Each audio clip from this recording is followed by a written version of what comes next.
The Senate will come to order. Chaplain Dr. Black will lead the Senate in prayer.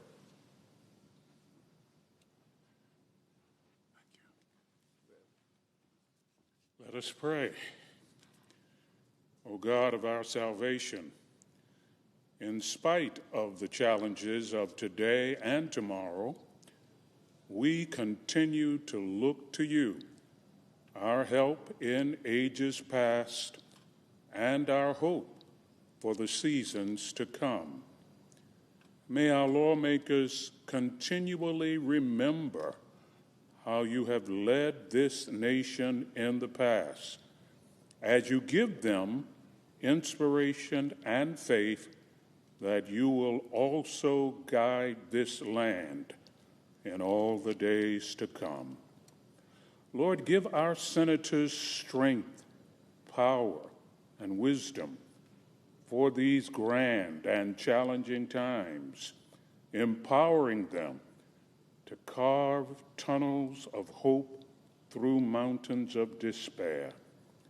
Use them to defend our liberties and to unify our nation and world until justice rolls down like waters and righteousness like a mighty stream.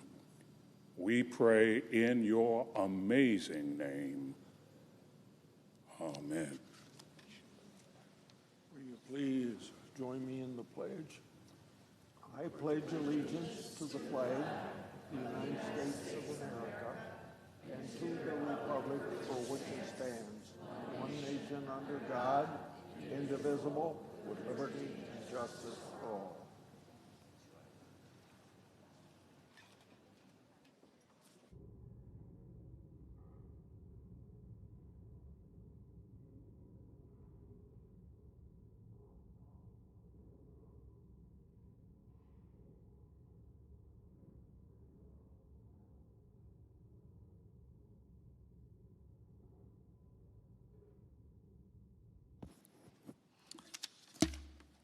Under the previous order, leadership time is reserved. Morning business is closed. Under the previous order, the Senate will resume consideration of S-2296, which the clerk will report. Calendar number 115, S-2296, a bill to authorize appropriations for fiscal year 2026 for military activities of the Department of Defense and so forth, and for other purposes. Mr. President, Senator from Iowa. there's a not-so-perfect storm brewing for farmers in my state of Iowa and in agricultural states generally. Many factors are coming together and all at once, like low grain prices, high input costs, consolidation in the industry, and uncertainty from trade and tariffs. It's beginning to look more and more like the 1980s to me. One thing that concerns me is the lowering of land values in Iowa. Land value has gone down 3% since last year and down 5.4% since the same time in 2023. That's not as bad as it was in the 1980s. It was a very catastrophic drop in prices compared to what I just quoted you for now. And in the 1980s, that didn't happen overnight. It kind of crept up on us very slowly.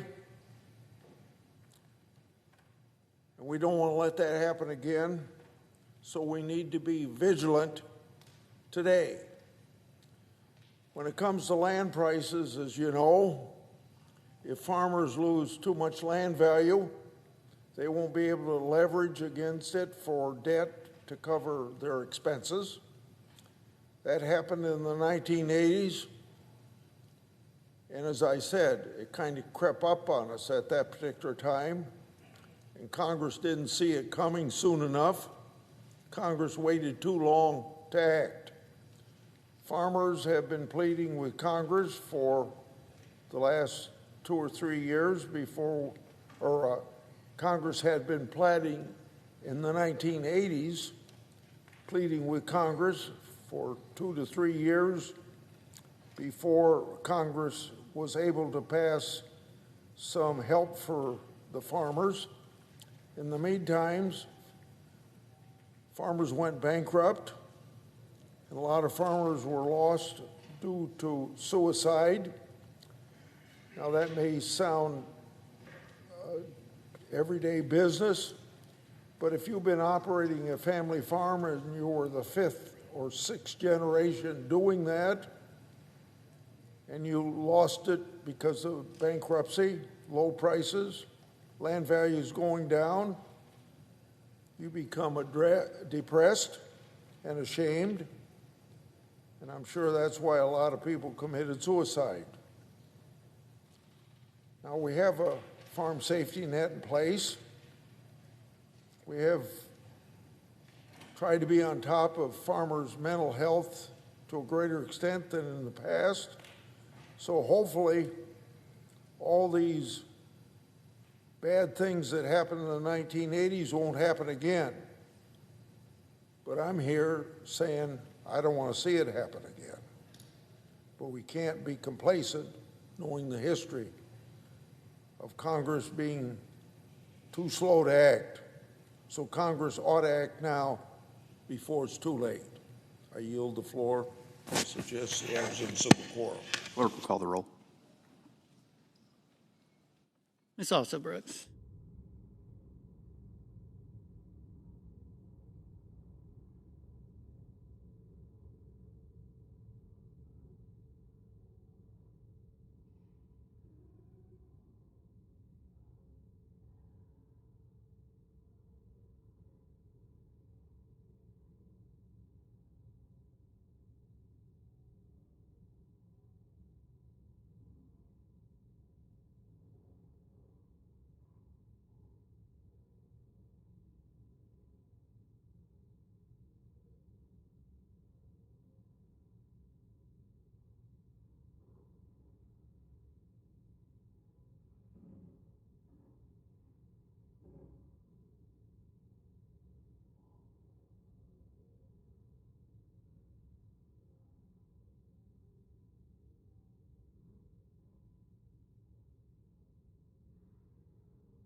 Mr. President, I ask unanimous consent that the quorum call be suspended. Without objection. Mr. President, we're now in day 6 of the Democrats' government shutdown.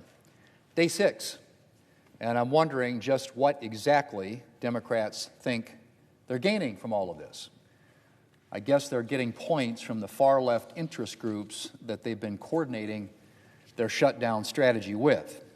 But I highly doubt that they're earning a lot of points with everyday, hardworking Americans, like the voters that they lost in the last election. Mr. President, a Reuters headline from Thursday noted, and I quote, U.S. government shutdown threatens food aid program for low-income Americans. Let me just read that again, Mr. President. U.S. government shutdown threatens food aid program for low-income Americans. The article noted that while the Trump Agriculture Department is doing its best to continue administering the Special Supplemental Nutrition Program for Women, Infants, and Children, more commonly known as WIC, the program is, quote, critically low on funds. And it won't get new funds until Democrats agree to reopen the government. Mr. President, Democrats own this. They own any lapse in funding for critical food aid programs, just as they own every other negative effect of the shutdown. Because let's remember, Mr. President, the only reason the government is shut down is because Democrats refuse to accept a clean, nonpartisan funding extension. A clean, nonpartisan funding extension. We didn't ask Democrats to swallow any new Republican policies. We didn't ask them to swallow any partisan riders. We simply asked them to agree to a clean, nonpartisan bill. The same kind of bill, Mr. President, I might add, that they voted for 13 times.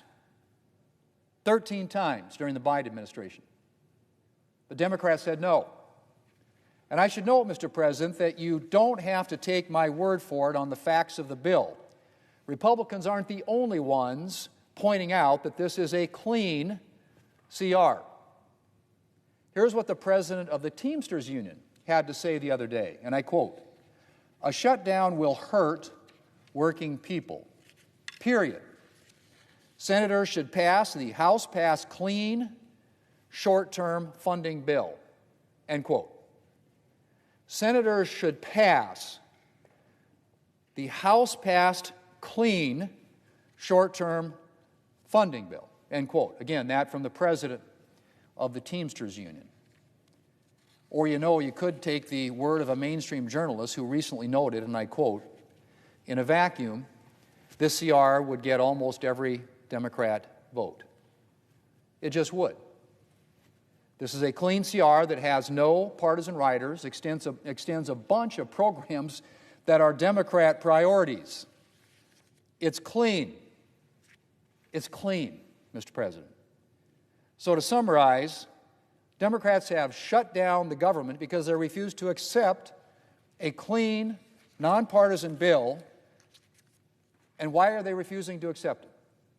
After all, as I mentioned, they supported similar bills 13 times during the Biden administration. The reason that they refused to accept it is that Democrats still cannot get over the fact that the American people elected President Trump. And when their far-left base demanded a showdown with the president, Democrats fell in line. And now it's the American people who are suffering the consequences. I quote again, U.S. government shutdown threatens food aid program for low-income Americans. Threatens food aid program for low-income Americans. Mr. President, 3 Democrats have rejected their party's shutdown politics and voted with Republicans to reopen the government. All Democrats will get another chance to vote to reopen the government later today. And for the sake of the American people, I hope at least a few more Democrats will join us to pass this clean, nonpartisan CR and let the Senate get back to work. Mr. President, I move to proceed to executive session to consider calendar number 459. Questions on the motion? All those in favor say aye. Aye. All opposed, no. The ayes appear to have it. The ayes do have it. The motion is agreed to. Mr. Clerk will report the nomination. Nomination, the judiciary, Jennifer Lee Mascott of Delaware, to be United States Circuit Judge for the Third Circuit. Mr. President, I send a cloture motion to the desk. Clerk will report. Cloture motion, we, the undersigned senators, in accordance with the provisions of Rule 22 of the Standing Rules of the Senate, do hereby move to bring to a close debate on the nomination of Jennifer Lee Mascott of Delaware to be United States Circuit Judge for the Third Circuit, signed by 17 senators as follows. Mr. President, I ask consent the reading of the names be waived, Without objection. and I moved to proceed to legislative session. Questions on the motion? All those in favor say aye. Aye. All opposed, no. The ayes appear to have it. The ayes do have it. The motion is agreed to. Thank you, Mr. President. Mr. President, I suggest the absence of quorum. Clerk will call the roll. Ms. Alsobrooks.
Unanimous consent, the quorum be dispensed with.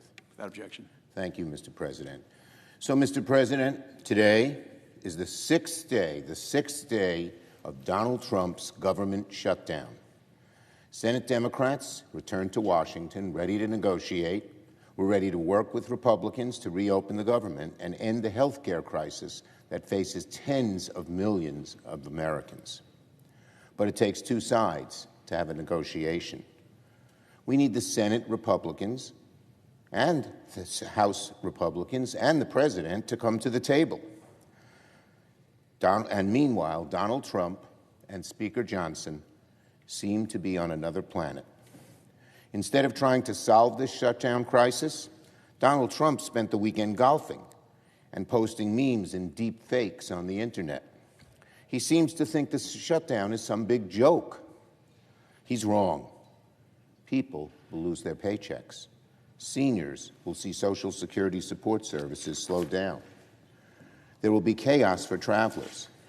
This shutdown is all on Donald Trump's shoulders, and Americans agree, according to the polls. Poll after poll after poll, from CBS to the Washington Post to Marist to Morning Consult and many others, consistently show that the public sees the president as most responsible for the shutdown. He's in charge. His party holds majorities across the government. So Americans naturally and correctly believe the burden is on him to fix this mess. Speaker Johnson, meanwhile, has canceled yet another week of session for the House. Why? Because the Speaker knows House Republicans are bitterly divided on health care. He knows a large chunk of his conference doesn't want to fix people's premiums at all. The right-wing MAGA folks. Meanwhile, some of his less extreme members feel a necessity to fix this mess. The Speaker knows these divisions in his conference are serious and deep. So what does the Speaker do with these divisions in his conference, almost irreconcilable? He ducks. He chooses the politically expedient way out. He keeps the Congress out of session for weeks at a time, passes to the Senate a partisan bill with no Democratic input. That's not leadership. That's derelict. Even today, the Speaker said that we can deal with the ACA crisis sometime later.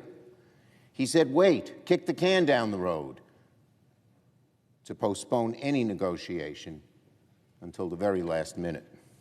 Speaker Johnson, I ask him the question, why the wait? Why not solve this crisis now? If you're not ready to solve it now, how do we know you're going to solve it 45 days from now?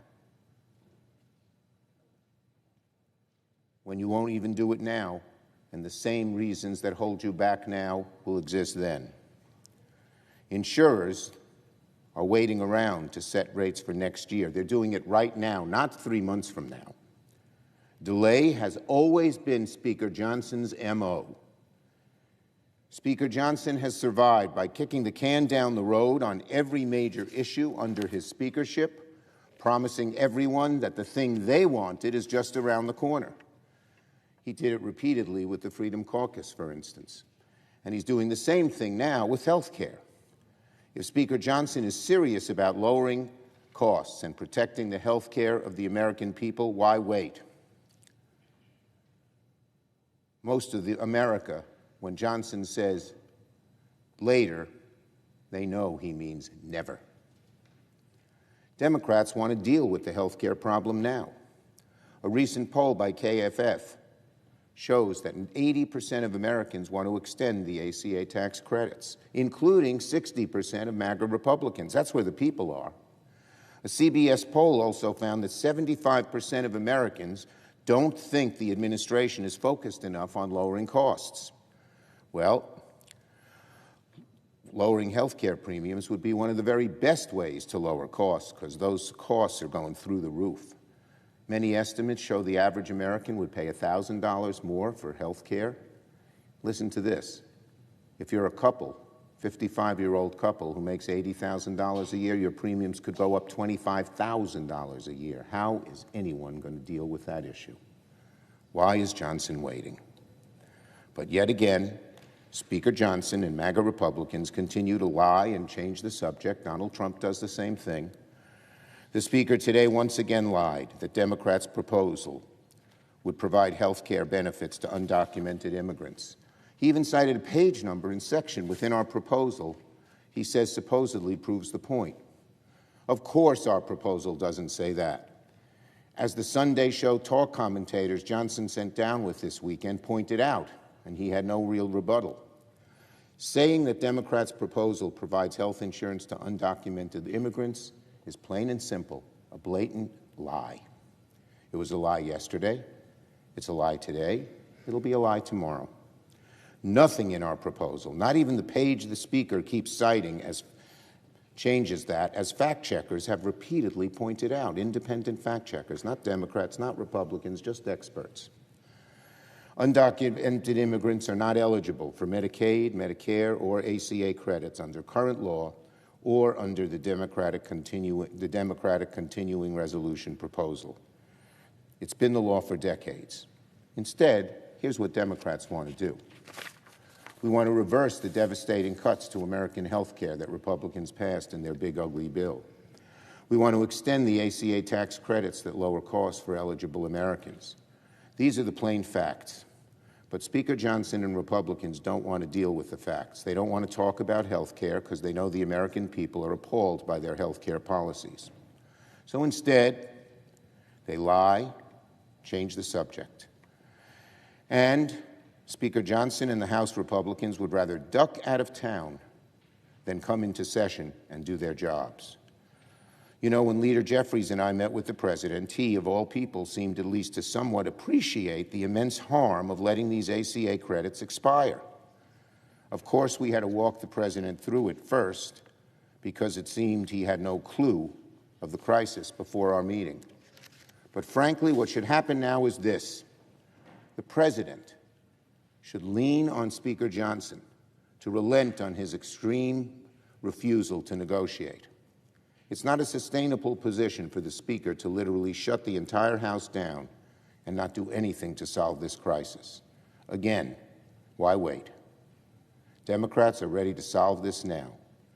We urge Donald Trump to get Speaker Johnson and our Republican colleagues to come to the table with Senator Jeffries and I, negotiate and address this problem and fix it once and for all. I yield the floor.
President. Majority Whip. Thank you, Mr. President. Mr. President, it's very obvious that Democrats are losing the Schumer shutdown. Even their media allies are turning against them. Here's an editorial from today's Washington Post.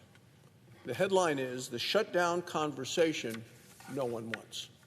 The Washington Post editorial board today wrote this, quote, "Democrats have demanded that Republicans agree to extend the COVID-era insurance subsidies without proposing any way to pay for it." They go on to say the Congressional Budget Office estimates that it would cost $350 billion over the next decade. Now, that's the Washington Post talking, not Republicans. So it's no surprise that Democrats are avoiding this conversation. Obamacare is broken, Obamacare is a failure, and now Democrats are holding the American people hostage to prop it up. The Biden bonus COVID payments are a bait and switch. Democrats created them in 2021. They did it as a temporary COVID program. They extended them temporarily to 2022. They set an end date from this year when they extended them once again. Now these same Democrats are demanding that they become permanent at a cost of $350 billion. It's unacceptable. This is a system that is riddled with waste, with fraud, abuse, and corruption.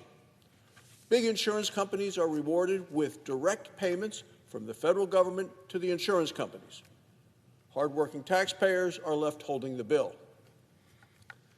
Many of these policies, there are no premiums, no deductibles, no income limit, no accountability.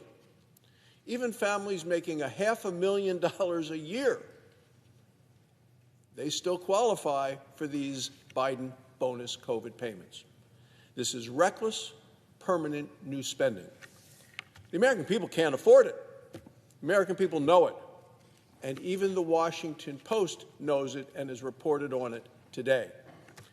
Democrats lost the election, they've lost their media allies, and now they have lost the argument. Mr. President, on a related matter, here we are, day 6 of the Schumer shutdown. Senate Democrats have now voted 4 separate times to keep our government closed. Radical Democrats are shutting down the government with an outlandish list of demands, and you've seen them, Mr. President. Included in that list is giving free health care to illegal immigrants. When the interests of Americans and illegal immigrants collide, Democrats always seek to benefit the latter at the expense of the former. Think back to the last Democrat primary for president back in June of 2019 when they were having a big debate on live television. There were so many candidates that they actually had to do it 2 separate nights to get them all on the stage. Every running candidate for president was asked in that one debate if their platform would give free health care to illegal immigrants. Every single Democrat candidate on the debate stage that night raised their hand and said yes. Every one of them promised to give free health care to illegal immigrants. Senator Bernie Sanders was on the stage that night. He raised his hand. Senator Kristen Gillibrand of New York was on the stage that night. She raised her hand. Yes, free health care to illegal immigrants. Those are current members of the United States Senate who voted to shut the government down. They voted 4 times in the last 6 days. And it's more than talk. When Democrats get power, it's exactly what they're going to do. Look at California. In 2024, Governor Gavin Newsom expanded state-sponsored health care to illegal immigrants. He actually bragged about it. So there's no hiding from this. 1 year later, the Los Angeles Times reported that by doing this, costs had tripled. There was a headline dated March 13th of this year. It says, "Cost of undocumented health care in California is billions over estimates." They go on to say, pressuring Democrats to consider cuts. Instead of $3 billion a year, in the California health care system costs taxpayers $9.5 billion by providing health care to illegal immigrants. California financed its health care for illegal immigrants through a money laundering scheme aimed at the federal government. They used it to increase the state's Medicaid payments from the federal government directly to the state of California. This is money vacuumed away from hardworking Americans and from the vulnerable people in this country, our friends and neighbors who need Medicaid the most. What California do with it? They used it for illegal immigrants, not for U.S. citizens. President Joe Biden and the Democrats, they went even further. Apparently they weren't liberal enough in doing that. Joe Biden created multiple illegal parole programs when he was president. It was a blatant attempt at amnesty by the sleight of hand. Parole is supposed to be rare, it's supposed to be temporary, and it's supposed to be case by case. And Mr. President, I'm talking about the flood of illegal immigrants that have come into this country across our southern border. People saw them on television. Joe Biden abused presidential parole authority and turned our law on its head. Democrats made non-citizens who were paroled eligible for free health care. Look no further than the illegal immigrant who murdered 22-year-old nursing student Laken Riley in Georgia. He crossed the border illegally in 2022. The Biden administration released him into our country instead of removing him. The Biden administration paroled him for what they claimed were, quote, urgent humanitarian reasons of significant public benefit. And then he murdered a nursing student. Joe Biden made Laken Riley's killer eligible for taxpayer-funded health care. Democrats even promised free health care as an enticement to attract illegal immigrants to our southern border. It was a magnet. Well, Democrats have now shut down the government. Why? To defend a system where Laken Riley's killer can get taxpayer-funded free health care. That's who they are. That's their beliefs. That's their commitment, not to the American people, but to the illegal immigrants. Well, Republicans closed the loophole, Mr. President. Our working families' tax cuts put in place strong eligibility verification requirements. So that person can't qualify anymore, or anyone like them. It also ended the gimmicks that allowed California to fund health care for illegal immigrants through higher federal Medicaid payments, the way they siphon money from the federal government into California to pay for illegal immigrants. Meanwhile, what we've seen is President Trump and Homeland Security Secretary Kristi Noem rightfully terminated all of these Joe Biden categorical parole programs. He should have never let him in the first place. Now we have terminated him. And the Supreme Court was called into play in an action here. The Supreme Court upheld this decision by the Trump administration after several rounds of left-wing lawfare. President Trump is securing our border. He's putting American citizens first, not illegal immigrants. That's the difference between our parties. Democrats want to undo all of that. That's why they're holding the nation hostage by shutting down the government. That's what this fight is all about. Let's be clear. By shutting down the government, Democrats are putting illegal immigrants ahead of American citizens, ahead of our veterans, ahead of our military, ahead of our seniors, ahead of our children. It is reckless, it's radical, and it is wrong. It's time for it to end. So today, Mr. President, the Senate's going to vote for a fifth time on our bipartisan continuing resolution, and we want to reopen government. It passed the House with bipartisan support. The Senate this evening will have a simple choice once again. Vote to reopen the government and put America first and Americans first, or vote with Senator Schumer to put illegal immigrants ahead of the American people. Voting with Chuck Schumer tonight will keep the government closed. Thank you, Mr. President. I yield the floor. Clerk will call the roll. Ms. Alsor-Brooks.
Madam President,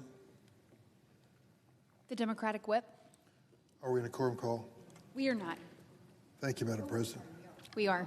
I ask consent the quorum call be suspended. Without objection. Thank you, Madam President. Madam President, on Friday, in the midst of a Republican-led government shutdown, President Trump revealed his priorities. It isn't to protect the health care, the health insurance of millions of Americans who are about to lose their insurance or see premiums skyrocket. Nope, that's not it.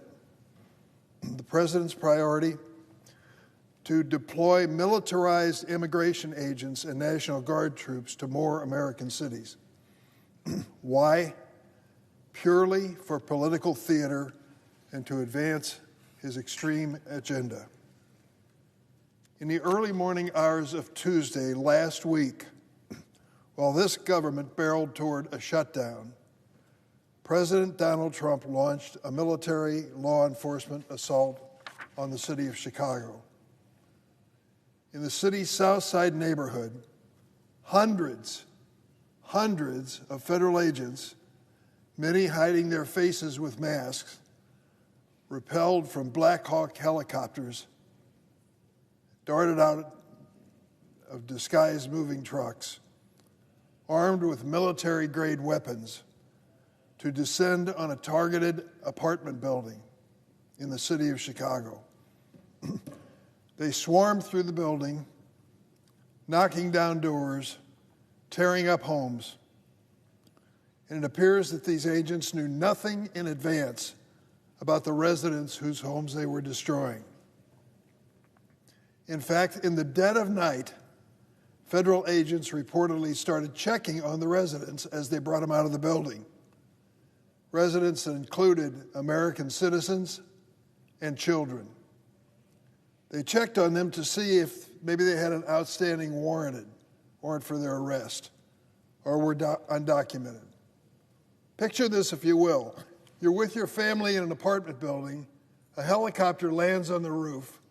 Federal agents with masks on batter down your doors, drag you and your children out of their beds into the street, and start an interrogation as to whether there's any undocumented person present. America. Many were yanked from their homes and their beds and detained shirtless and without clothing. Some were detained using zip ties, including children. Here's what one witness to the event said. Kids were crying, people were screaming, they looked very distraught. I was out there crying when I saw the little girl come around the corner because they were bringing the kids down too. They had them zip-tied together. In the middle of the night in the city of Chicago, an assault on an apartment building in America. The witness continued, one of the agents laughed out loud. He said, F them kids. 4 U.S. citizen kids with undocumented parents were separated from their parents who were taken into custody. Secretary Kristi Noem's Department of Homeland Security posted to social media a highly produced video of the raid, her version of the story, because that's all this is to them, a promotional video, political theater. The human toll must be immense. What if it was your child, yanked out of his bed in the middle of the night, hands zip-tied behind him, brought down with few, if any, clothes on, standing in the street while all this is happening, watching his parents be arrested in America. In another case, ICE agents fired a pepper ball into CBS Chicago reporter Azo Rezi's car. What was her crime? Driving by the Broadview ICE facility to report on the protests there. It's known in the Constitution as freedom of the press. Doesn't seem to impress Kristi Noem. I've long fought for humane reforms to our immigration system on a bipartisan basis and evidence-based ways to reduce crime in our cities. If the president is serious about fixing our immigration system, or lowering crime in our communities, I'm all in. But sending in militarized federal immigration agents and National Guard troops to terrorize Chicago or any American community in any state is not the American way. Excuse me. These actions have accomplished what I believe is the president's true intention here: spreading fear in America, especially among immigrant communities. And he's been very successful. I go to these communities virtually every weekend when I return back to Illinois. I meet with the people who live there. They are scared to death. People who have been here for years, no criminal record, no reason to be removed, working and paying taxes, are afraid to shop and afraid to go to church. Last week on the floor, I warned about this, and I have for some time now. The president's decision to unleash military personnel against the city of Chicago and American communities is another pillar in his master plan to weaponize the federal government against those he views as the enemy within. Where did that phrase come from? From the mouth of the President of the United States speaking to the military leaders of the United States. He told them to be fearful of the enemy within and to use American cities as their training ground. Think of that. White House Deputy Chief of Staff Stephen Miller ranted to law enforcement agents on the eve of their Memphis deployment that they were, quote, being unleashed. Stephen Miller's word, unleashed. Does that sound like law and order? Does that sound like the rule of law? Unleashed. In addition to Memphis and Chicago, this president has targeted cities like Los Angeles and Portland. Reckless immigration raids, unnecessary deployment of military power over the objection of state and local officials. I fear these disturbing developments are the latest indicators that we are on a slippery slope into control by the Trump regime. The president is attempting to overturn the Department of Justice, the FBI, ICE, and the military into his own personal police force. This not only erodes trust between communities and the people tasked with protecting them, it is an existential threat to civil liberty, the rule of law, and the core values of who we are as Americans. This is what's at stake, and this is a defining moment we're in. In times like these, you have a choice. You can stand up and speak out, or you can be silent, or maybe you could cheer. It's your choice as Americans. But think about it if it was your family, in the middle of the night, people crashing through the doors, yanking you and your children out of bed into the street, arresting people. Remember what the goal was when we got started with this? The president made it very clear. We were after undocumented people, illegal people in the United States who were rapists, murderers, terrorists, criminally insane, and child predators. The president was very explicit. These are the people we're going after. We'll tell you their names as we arrest them. So what percentage of those that's been arrested with this mass deportation, detained by ICE, what percentage of them have a criminal record? Fewer than 30%. By a 2-to-1 margin, innocent people are being dragged into this. In the middle of the night in the city of Chicago in an apartment building, children are being treated like pawns in the Trump political game. Today, Illinois Attorney General Kwame Raoul filed a lawsuit to block the administration's unconstitutional attempt to deploy troops in Illinois. I joined with all my Democratic colleagues in the Illinois delegation, calling on the president to immediately rescind this unnecessary and dangerous deployment of the military to Illinois. I've spoken personally to the governor of our state, J.B. Pritzker, several times this weekend as the story developed. He did not ask for the National Guard troops to be sent in from Texas or any place. There is no need for it. to either protect federal facilities or to protect the people living in the city of Chicago. I'm going to continue as ranking member of the Senate Judiciary Committee speaking out. And I appeal to my Republican colleagues who are watching this in silence. It could be you. You could have an opportunity soon for the president to send in troops. It's not likely as much from the Republican side. Very few of their communities have been targeted. But if you happen to live in a state that didn't vote for Donald Trump, buckle up. He's coming down on you, whether it's California, Oregon, or Illinois. I'll close with this. At that Tuesday morning raid, videos taken at the scenes showed detained immigrants being held in an adjacent parking lot. Across the street, a woman is seen heard calling out in broken Spanish, "I'll always love you." Where is the humanity in tearing families apart? If there is a dangerous person, for God's sake, put them in a separate category.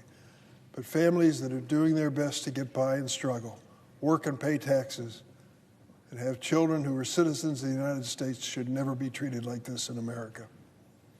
In an interview recently, Secretary Noem was quoted as saying, "This country is a country of laws. If you don't like the laws, go change them. We are enforcing them." She said that is sending a message to the whole world. The Secretary is right. The administration certainly sent a message in Chicago on Tuesday night, a shameful message, one that shouldn't be part of American history. Terrorizing families with midnight raids and troops in our streets is writing a shameful chapter in our nation's history. This is going to make America great again. President Trump is not intent on fighting crime. He is intent on spreading fear, and in doing so, he is destroying the values which define us as Americans. I yield the floor.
President. The senator from Texas. Madam President, are we on a quorum call? We are not. Madam President, it's been 6 days since Senate Democrats have shut down the federal government. They did that by blocking a clean continuing resolution, as it's called around here, a stopgap spending bill that would take us to November the 21st to provide enough time to try to work out appropriations bills for full year funding, which are highly preferable to simply operating on autopilot, as a continuing resolution would do. And this has already passed the House of Representatives, so all we need to do to reopen the government is for five Democrats to join 3 other Democrats and Republicans to vote to reopen the government, not forever, but for the next 9 weeks or so. Let's not forget that it was partisan antics on their part that have brought us where we are today. We've now voted not just once, but 4 times on the House-passed clean government funding bill. While 3 Democrats have seen the light, as I said earlier, and have joined Republicans in voting for a clean continuing resolution, they have routinely done this in the past. When President Biden was in office, when Chuck Schumer was the majority leader, we voted for, I think, 13 separate continuing resolutions. But so far, they've refused to do so out of pure spite and partisanship. Government shutdowns have unfortunately become far too common in Washington, but I think it's important to take a minute to consider the impacts, the real-world impact on our constituents back home. Since Texas is obviously one of the largest states in the country, it will suffer an outsized impact. The Lone Star State is home to about 130,000 federal civilian employees. This number includes 33,000 who work with the Veterans Health Administration. These are the folks who serve our veterans, who we are duty-bound and obligated, morally obligated to support. But 33,000 of them will be negatively impacted by this shutdown, already have been. Almost 18,000 of these employees of these total number, work for U.S. Customs and Border Protection. These are the folks that stop illegal drugs from entering in the country and make sure that illegal aliens don't make their way into the country, as we've seen during the last 4 years.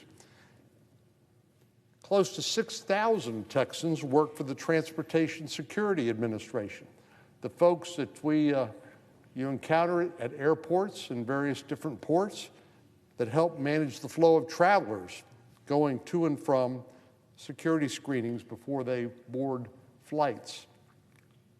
Finally, the Lyndon B. Johnson Space Center in Texas has 3,000 employees, but is expected to furlough about 70% of them due to the lapse in federal funding.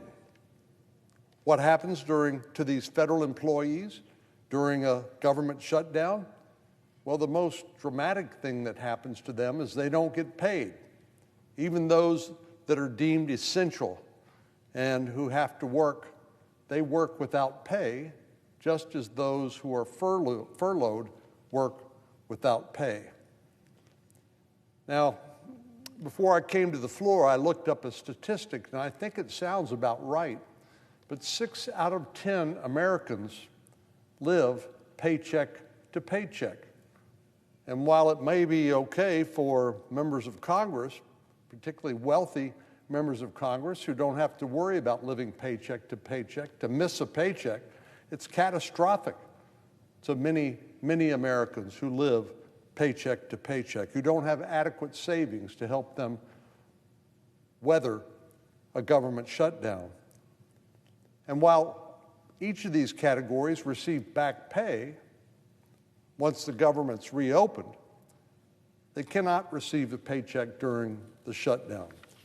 This is extraordinarily unfair to these government employees who, through no fault of their own, are being denied the pay that they have earned.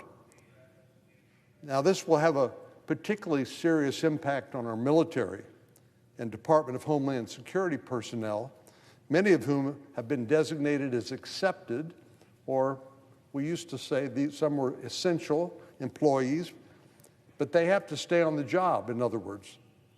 But they don't get paid either. Texas has 15 active duty military installations where personnel are required to continue reporting for duty throughout the shutdown. These active duty personnel will not be paid again until a final funding deal is reached. And right now, we don't know how long this is going to go on. I know most of us come to the floor and express our gratitude, our profound gratitude to our men and women in uniform and their families that serve our country and keep us safe. But this strikes me as a very bad way to say thank you to them by saying, yes, you have to continue to work, but no, you're not going to be paid. So Senate Democrats apparently have made that calculation. This is how they thank them: by cutting off their pay, denying them their livelihood, and holding them hostage over petty partisan demands. In addition to active duty military personnel, I mentioned Customs and Border Protection. All of them are expected to continue reporting for duty day in and day out during the government shutdown. Our Border Patrol agents, who bore the brunt of Biden's open border policies, working hundreds of hours in some of the harshest of conditions, and have processed millions of illegal aliens flooding into the United States courtesy of President Biden. Now we're telling them, or at least Senate Democrats are telling them, you're not going to get paid. This is how they have chosen to reward these patriotic men and women who keep our borders secure, by shutting down the government and denying them their paycheck. And why do Senate Democrats think this is so important? Well, they've told us what their demands are, what the ransom that they are demanding. They want us to wipe out a $50 billion rural hospital stabilization fund that was part of the One Big Beautiful Bill. Many of us represent states that have large rural areas, and access to health care is a big problem. And we had tried to address that problem by providing a significant fund, this Rural Hospital Stabilization Fund, to help address those concerns. But Democrats want to take that away. We also said in the One Big Beautiful Bill, no money can go to provide health care for illegal aliens. Access to free government services is one of the magnets that draw people to come to our country in the first place. This is one of the so-called pull factors that the Border Patrol talks about. And we said no more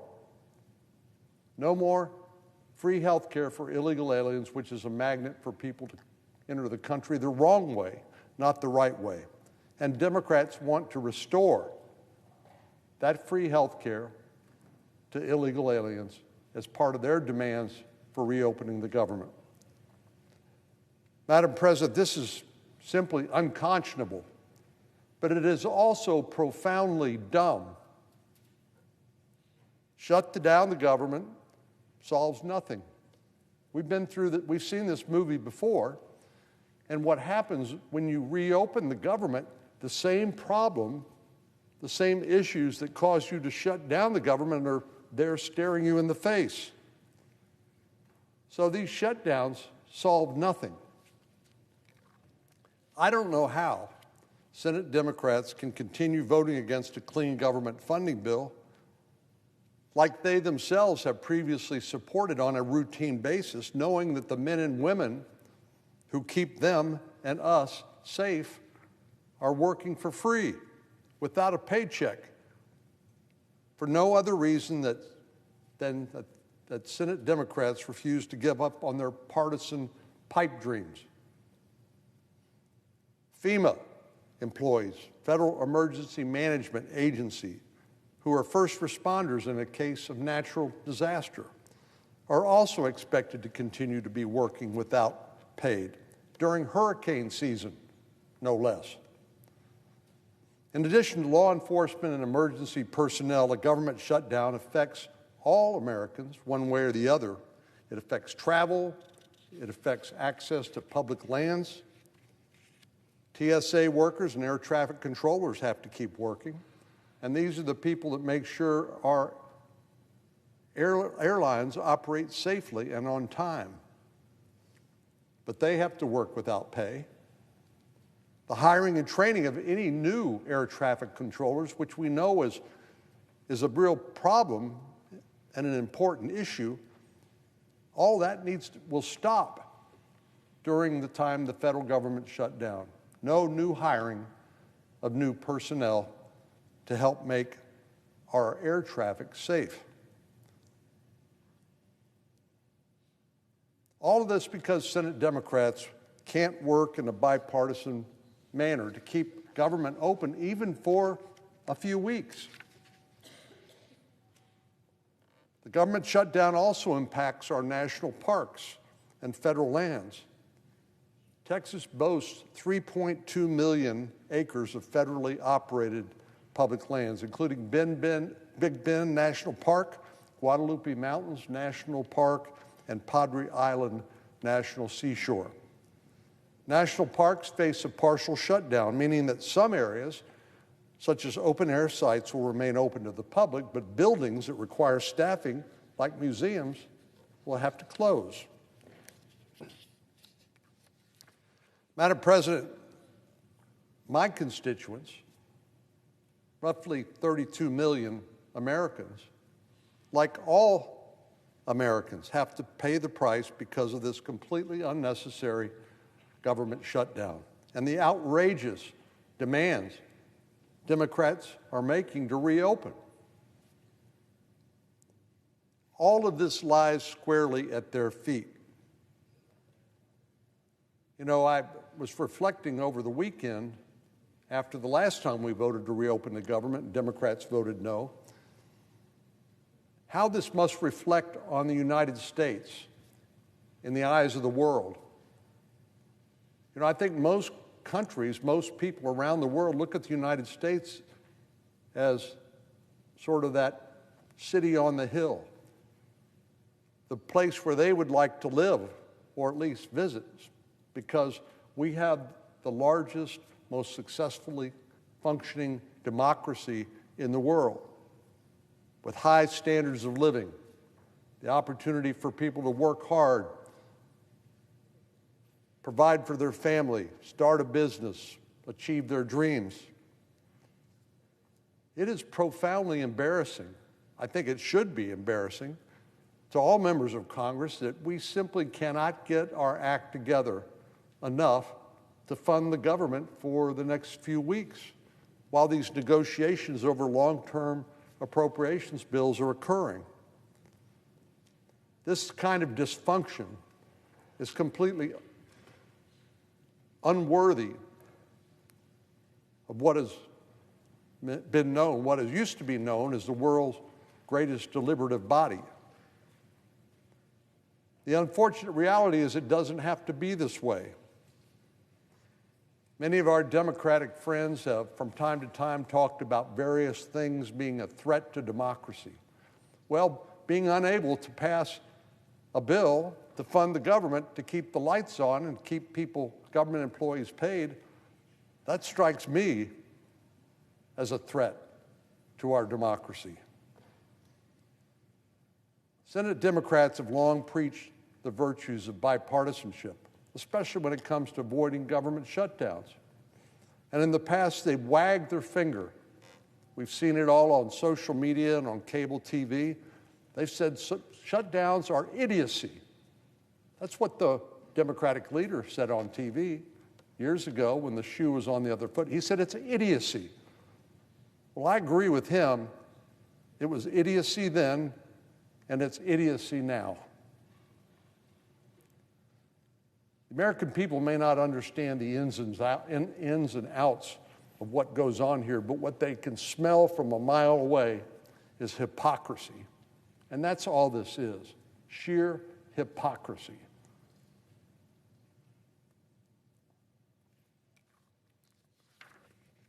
All our colleagues need to do when we vote here shortly is to vote for a clean, continuing resolution.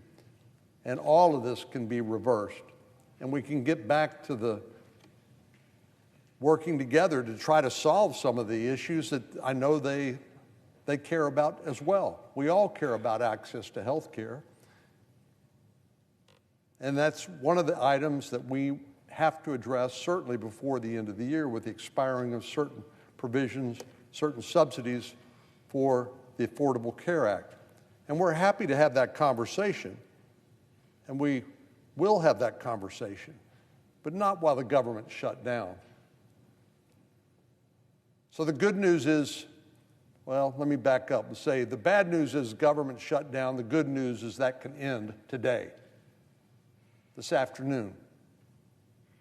Democrats have an opportunity to vote with Republicans to pass a clean, continuing resolution, as they have at many times in the past. So I hope we can all join arms and say, let's put an end to this nonsense and pass this legislation on what will now be the fifth opportunity.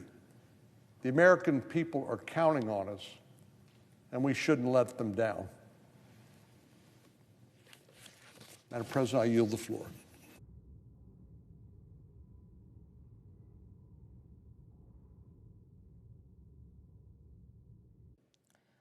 Madam President. The senator from New Jersey. Madam President, I asked people back home in New Jersey how they felt about this moment in our country.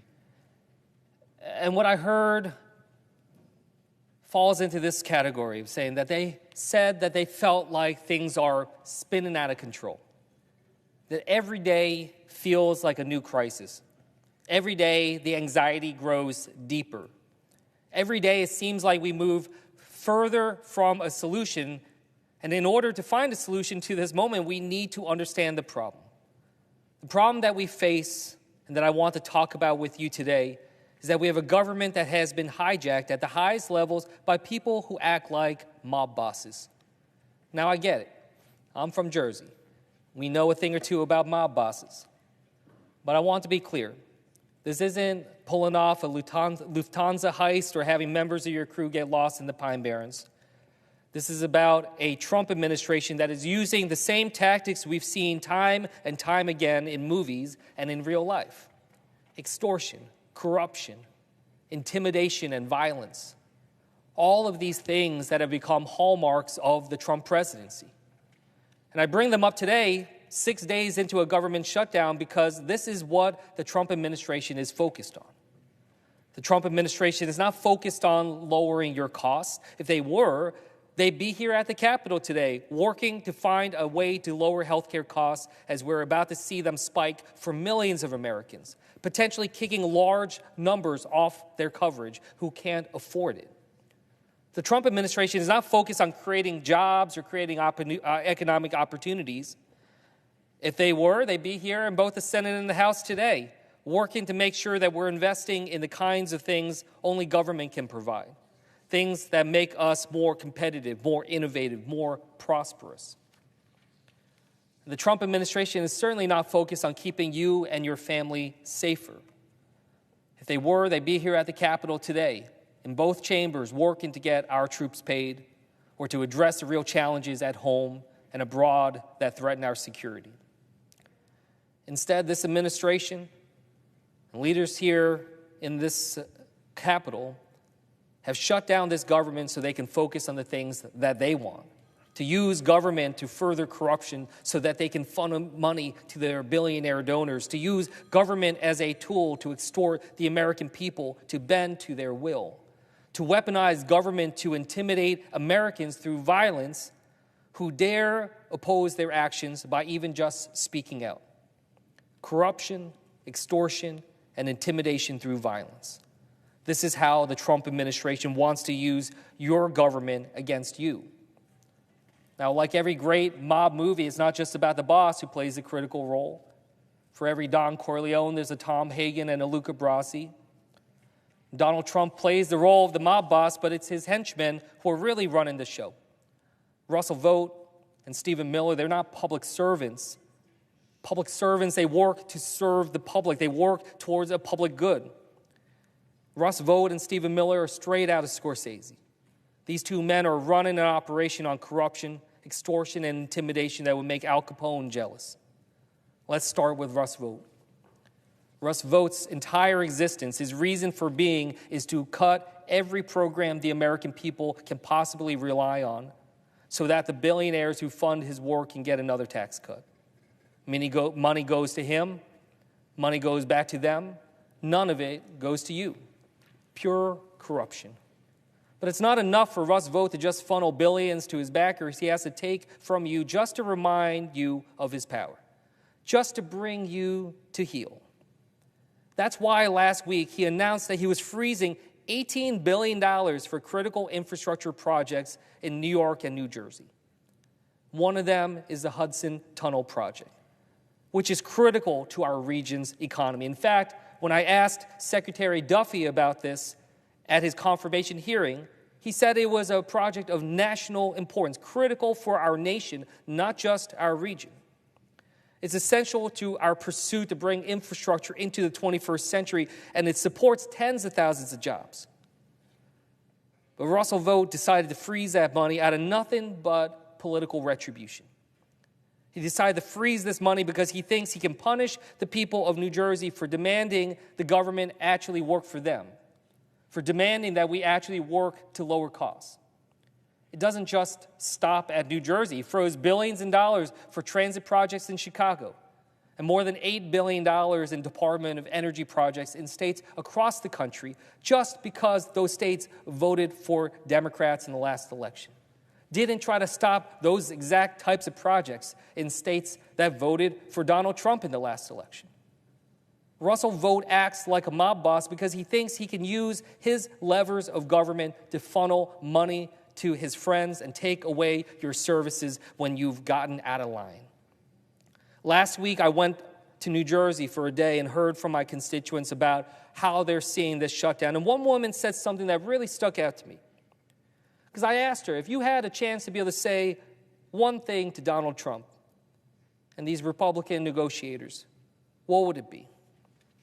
And this was an independent voter. She said, I would want to tell them that it's our money. It's the American people's money, not Trump's personal bank account. She's absolutely right. This isn't Russell Vaught's money to take away whenever he pleases. We've seen him do that through something called rescissions, something that completely ignores the framework our founding fathers put in place nearly 250 years ago. That Congress, on the behalf of you, the people, decide how your money is spent. And when that decision is made on behalf of you, your will, your money can't be overturned and taken away simply because a single bureaucratic mob boss decides to exercise his power. It's not just taking money away. We need to remember that this isn't Russ Vaught's money to use as a tool to extort his imagined enemies into following his orders. We need to remember that this is your money, it's your government, and it should work for you. But right now, the Trump administration isn't working for you. It's working to grow and consolidate its own power. And that brings us to our second mob boss, Stephen Miller. Stephen Miller thinks he's the enforcer.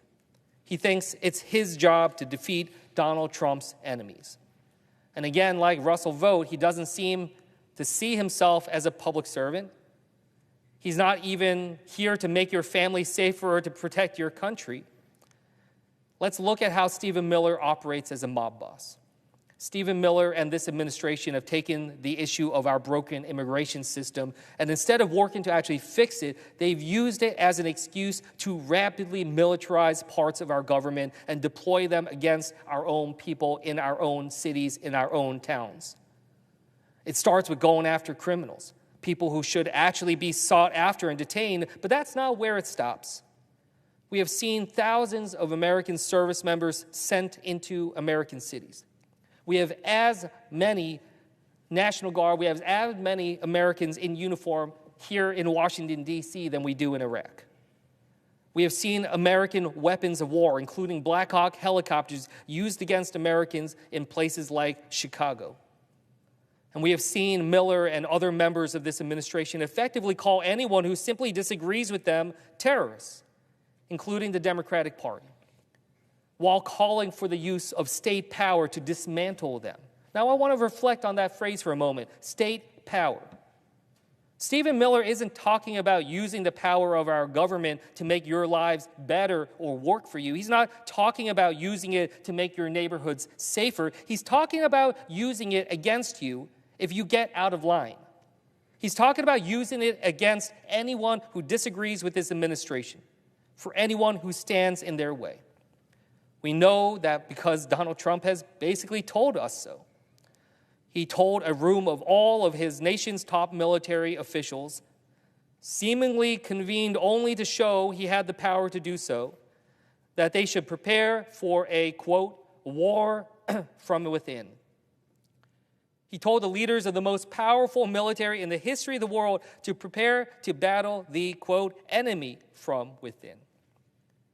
That means Americans at home. And again, we know that because Donald Trump has said it.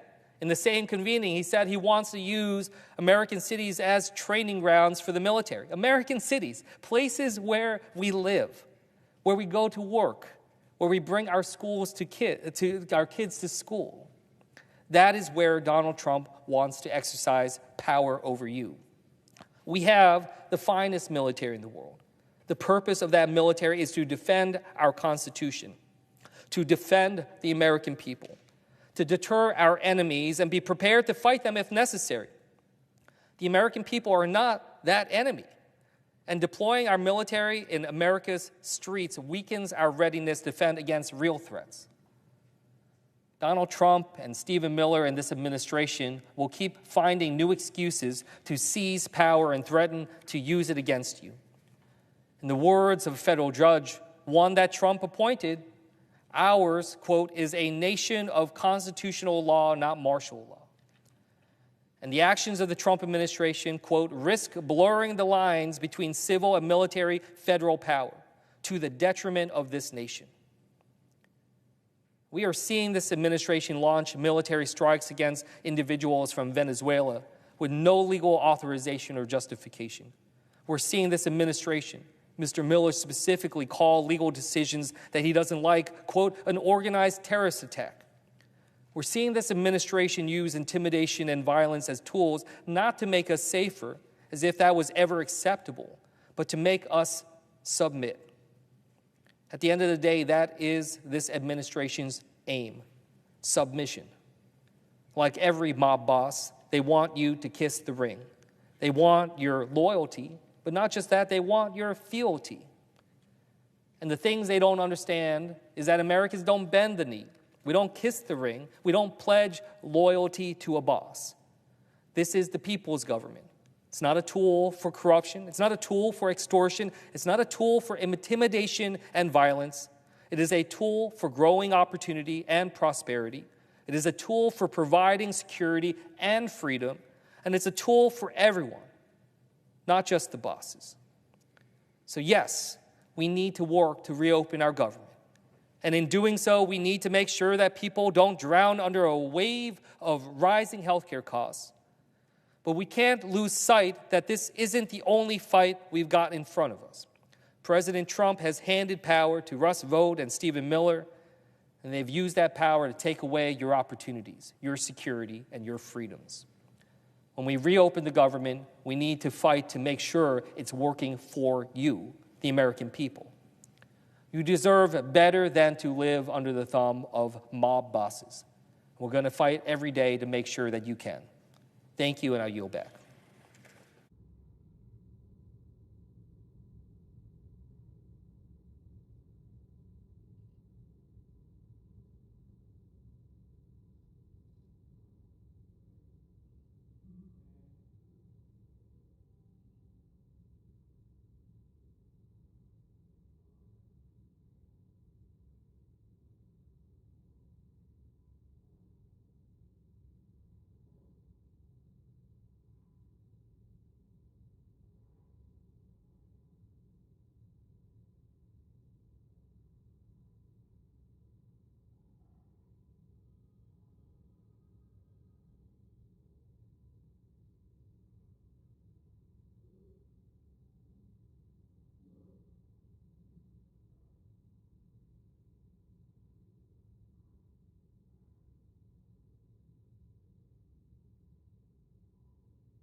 Madam President. Senator from Nebraska. Thank you, Madam President. For all ag producers, the word tariff makes us nervous. But earlier this year, I took a step back to look at the bigger economic picture, and I became one of the first members of Congress to support the administration's effort to level the playing field on trade. I've said many times that the administration deserves time to secure strong trade deals that benefit Americans. However, the reality is this: farmers are targeted by other countries like China. I've seen it firsthand back home in Nebraska. Producers of corn, soybeans, and other top commodities, they are under crushing pressure. Rising input costs and uncertainty have driven farm finances to levels reminiscent of the 1980s crisis, which bankrupted thousands, and it hollowed out our rural communities. Since 2020, seed costs have jumped 18%. Fuel and oil are up 32%. Fertilizer has spiked 37%, and interest expenses have surged an alarming 73%. Our soybean producers are projected to lose about $100 an acre this year. On top of that, storage costs for soybeans and corn have risen steeply. For everybody, this is crippling, and it's happening during one of the largest harvests in memory. Madam President, time is running out, and we need to turn this around. We need a strong and positive set of actions. Ensuring our farmers can weather tough economic times must be a national priority. It's clear that farm aid is needed at this time. Congress has taken some steps towards this goal. We passed $10 billion in farm aid last December, and we included a major boost for producers in July's reconciliation law. However, that money is not going to reach any farmers until next fall, and producers need to have relief right now. But here's the challenge. We also need lasting, long-term solutions that help provide stability and real opportunity for ag producers. That's why one of the fastest ways we can deliver results is by unlocking year-round access to E15, a clean, American-made biofuel. Permanent nationwide access would increase corn demand by 2.5 billion bushels a year. It would lower gas prices for families, and it would drive new revenue into rural communities. President Trump's day one order to promote E15 through his National Energy Emergency Declaration, that was a strong start. But temporary fixes, they don't cut it. That's why I reintroduced my nationwide Consumer and Fuel Retailer Choice Act earlier this year. When I first introduced this bill nearly a decade ago, it felt like an uphill climb. Well, today, momentum is finally on our side. We have strong bipartisan support. We have new industry partners, including members of the oil and refining sector, who are at the table. And this is a key piece of Republicans' plan to lower energy costs, to strengthen American production, and to give consumers more choices at the pump. Trade, well, that's the other half of the equation. Former President Biden's lack of a clear trade agenda left America with a $49 billion trade deficit, undercutting farmers in Nebraska and all across this country. President Trump, you can help reverse that deficit by holding China accountable and ensuring American-grown soybeans have access to global markets, a lifeline for farmers facing losses this harvest season. President Trump has already made progress on this trade front. Take beef. Australia has sold nearly $29 billion worth of beef to U.S. consumers, while American ranchers have been locked out of their market. Do you know how much beef, American beef, Australia bought? 0. Now we need the same kind of breakthrough by opening up a market for soybeans and corn and every other American crop. At the end of the day, farmers and ranchers want programs that work, and we want markets to sell our products. Madam President, simply put, we just want a fair shot. By securing strong trade deals and building new markets through year-round E15, we can revitalize the farm economy. We can bolster United States energy security, and we can ensure that America's producers can keep feeding and fueling this nation for generations to come. Thank you, Madam President. Yield the floor.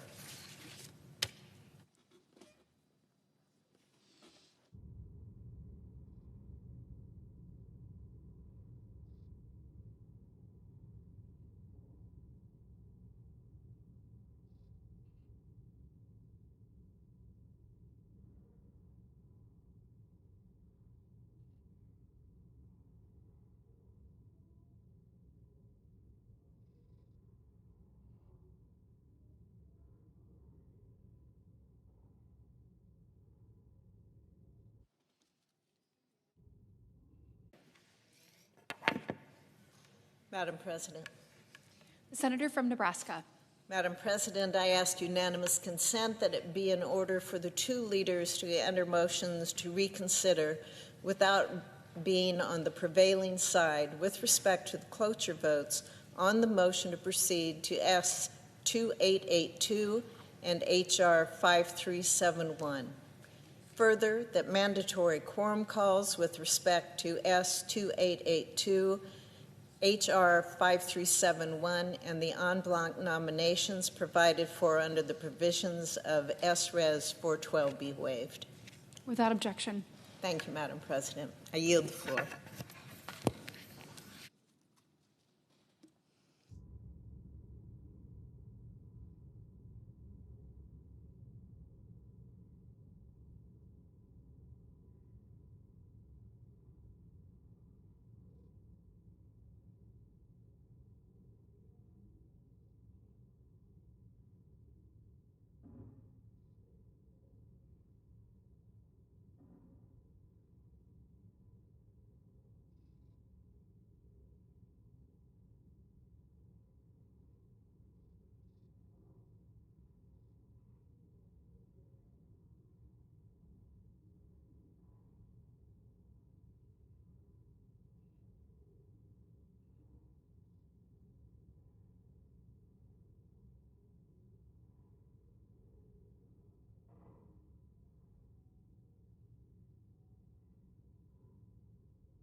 support the motion to invoke cloture.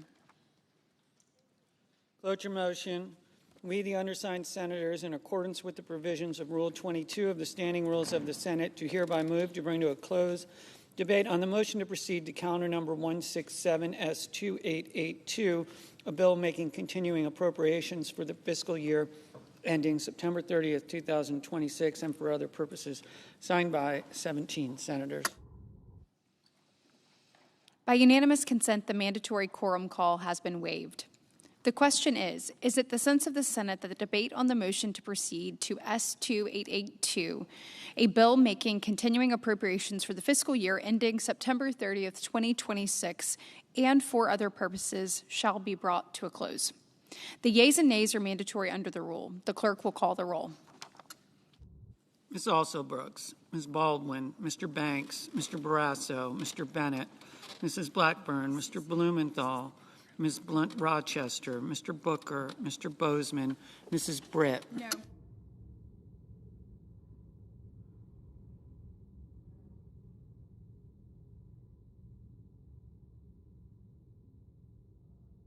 Mr. Budd.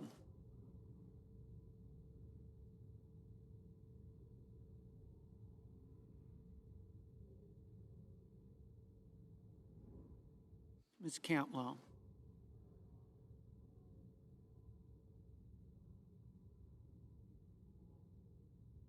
Mrs. Capito.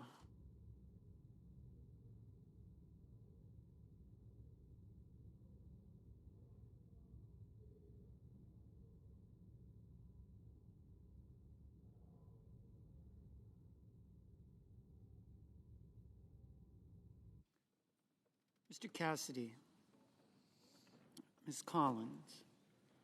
Mr. Coons.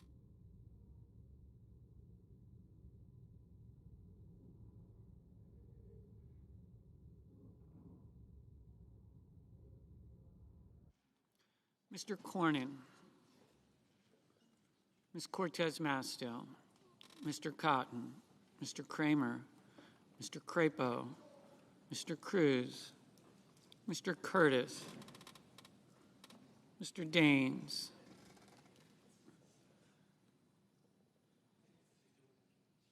Ms. Duckworth, Mr. Durbin, Ms. Ernst,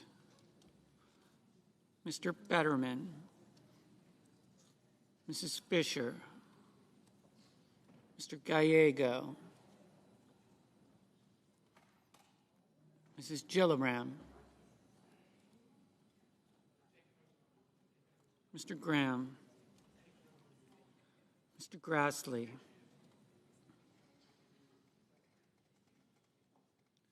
Mr. Haggerty, Ms. Hassan, Mr. Hawley, Mr. Heinrich,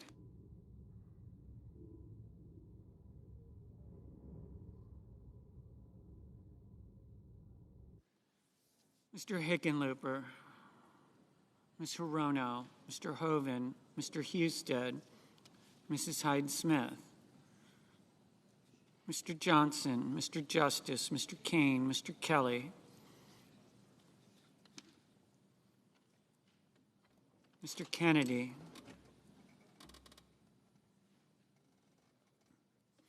Mr. Kim, Mr. King, Ms. Klobuchar, Mr. Langford, Mr. Lee, Mr. Lujan, Ms. Lummis, Mr. Markey, Mr. Marshall, Mr. McConnell, Mr. McCormick, Mr. Merkley, Mrs. Moody, Mr. Moran, Mr. Moreno,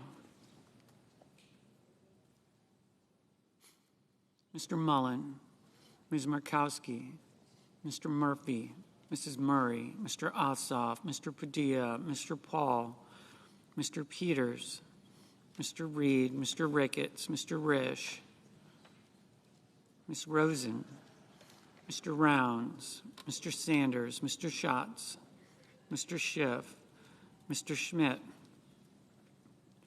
Mr. Schumer, Mr. Scott of Florida, Mr. Scott of South Carolina, Mrs. Shaheen, Mr. Sheehy, Ms. Slotkin, Ms. Smith, Mr. Sullivan, Mr. Thune, Mr. Tillis, Mr. Tuberville, Mr. Van Hollen, Mr. Warner, Mr. Warnock, Ms. Warren, Mr. Welch, Mr. Whitehouse, Mr. Wicker, Mr. Wyden, Mr. Young.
Senators voting in the affirmative: Cantwell, Kane, Kim, King, Lujan, Merkley, Padilla, Peters, Reed, Wyden. Senators voting in the negative: Banks, Barrasso, Britt, Capito, Ernst, Fisher, Husted, Lummis, Marshall, McCormick, Moreno, Paul, Wicker. Ms. Collins. Ms. Collins, no. Ms. Hassan, aye. Mr. Scott of Florida, no.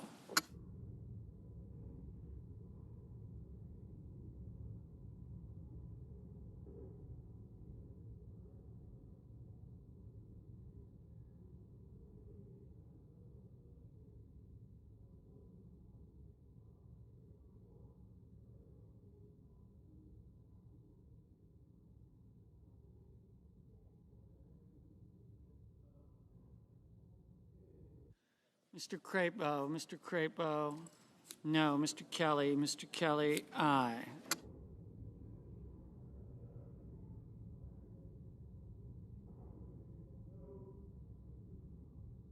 Mr. Scott of South Carolina, no.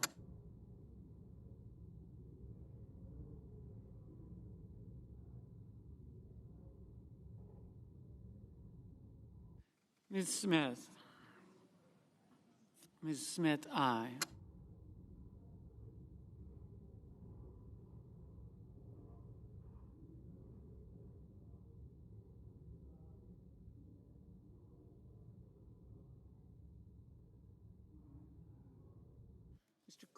Mr. Kramer, no.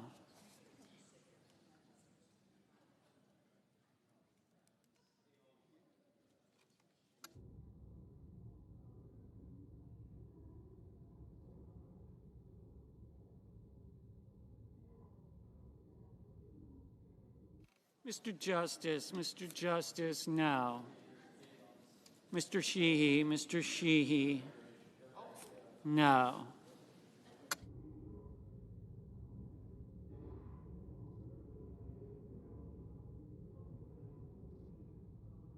Mr. Rounds, no. Mr. Risch, no. Ms. Duckworth, aye.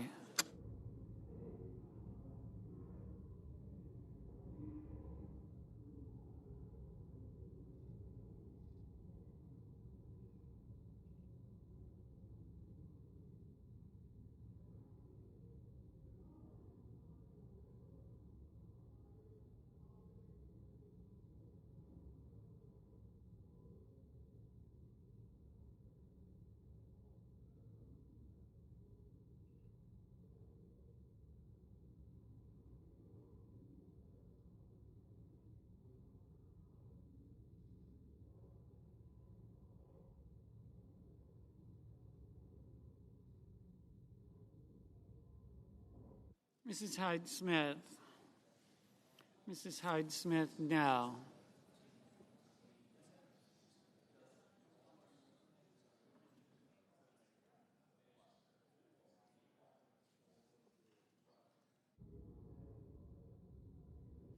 Mr. Van Hollen, aye.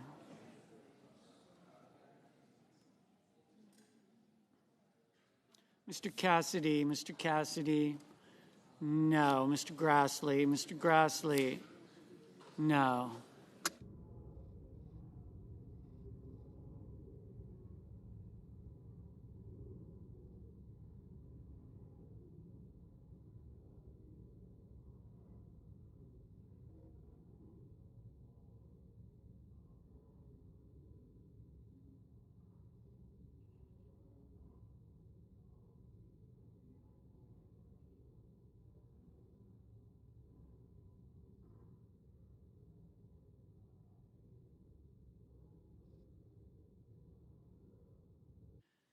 Mr.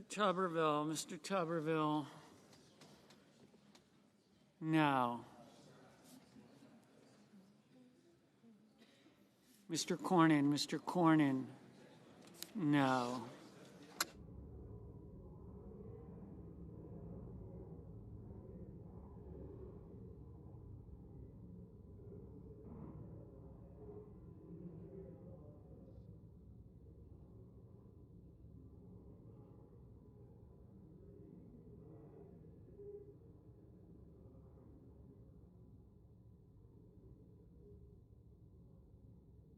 Mrs. Shaheen, aye.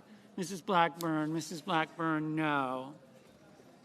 Ms. Blunt Rochester, aye.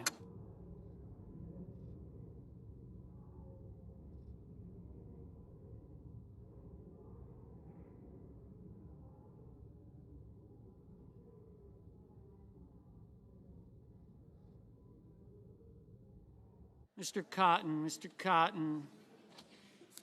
no. Mr. Blumenthal, aye.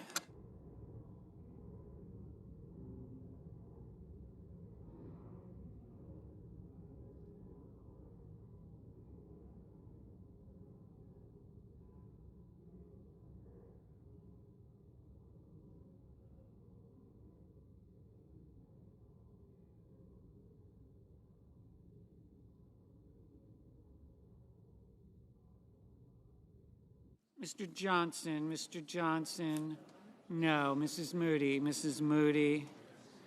no.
Mr. Ossoff, aye. Mr. Moran, no. Mr. Langford, no. Mr. Daines, no.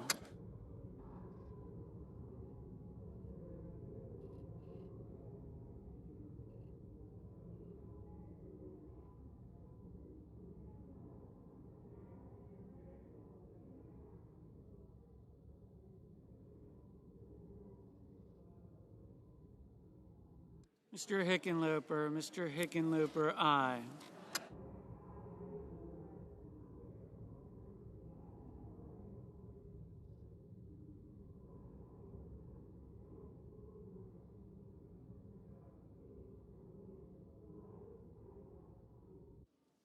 Mr. Mullen, no. Ms. Hirono, aye. Mr. Thune, no.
Mr. Ricketts, no.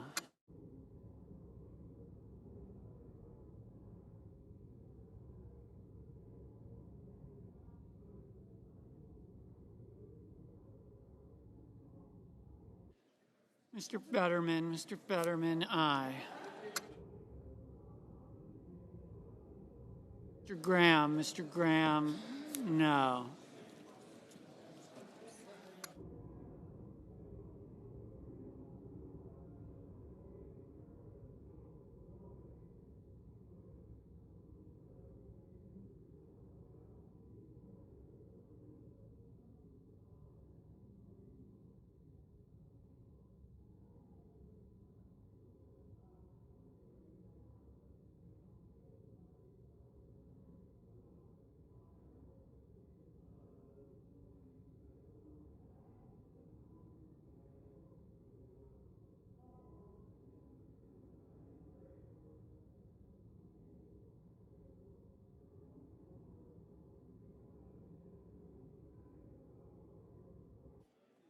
Mr. Haggerty, no. Mr. Budd, no.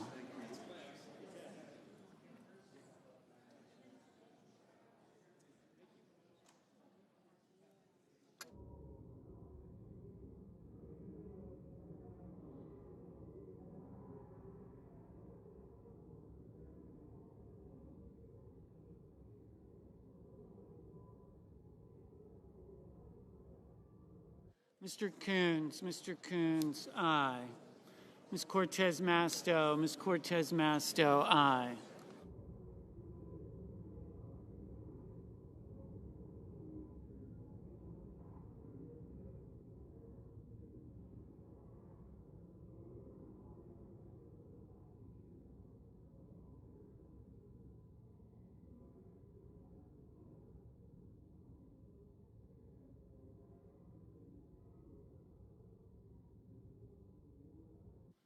Mr. Cruz, no. How close are we? Mr. Markey, aye.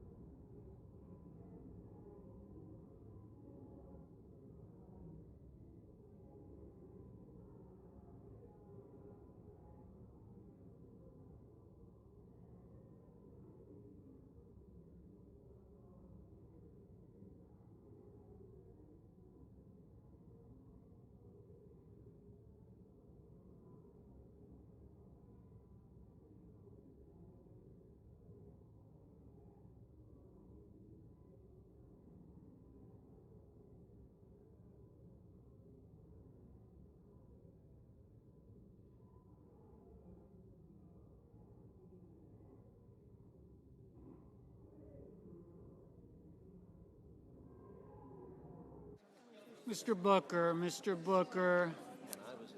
aye. Mr. Bozeman, no.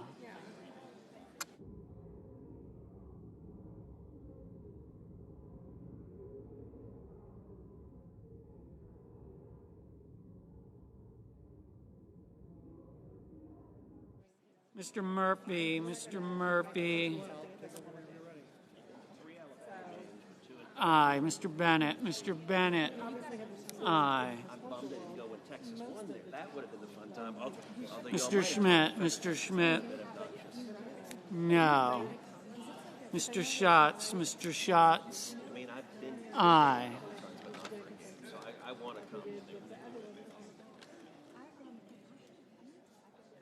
Mr. Sanders, aye. Mrs. Murray, aye. Ms. Baldwin, aye. Ms. Warren, aye. Mr. Warner, aye. Mr. Shipp, aye. Mr. Lee, no.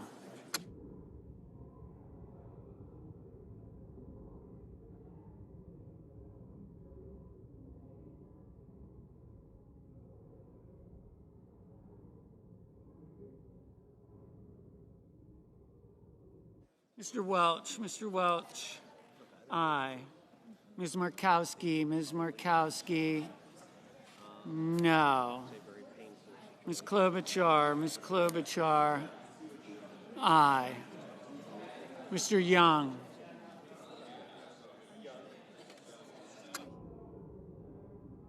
Mr. Young, no.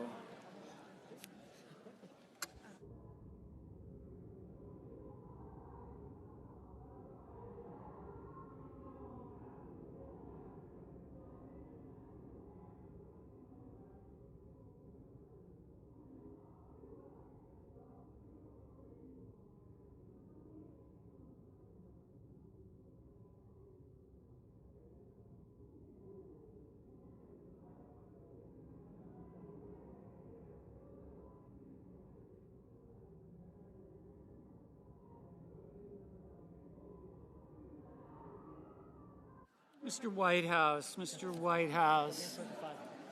aye.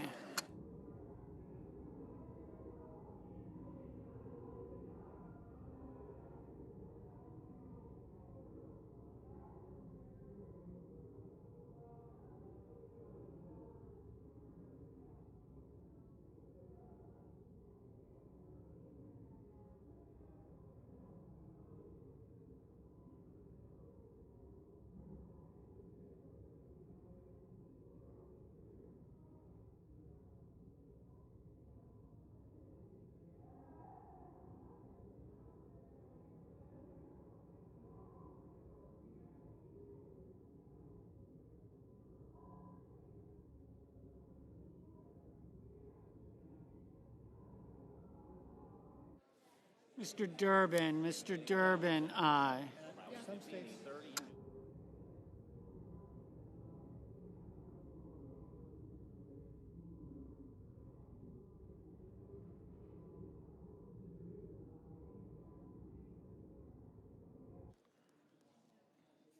Mrs. Gillibrand, aye.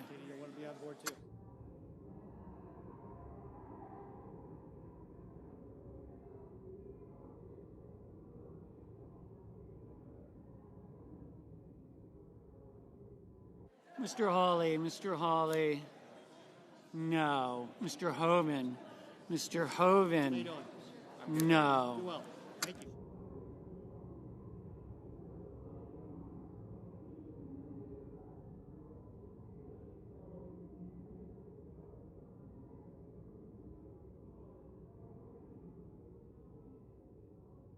Mr. Sullivan, no.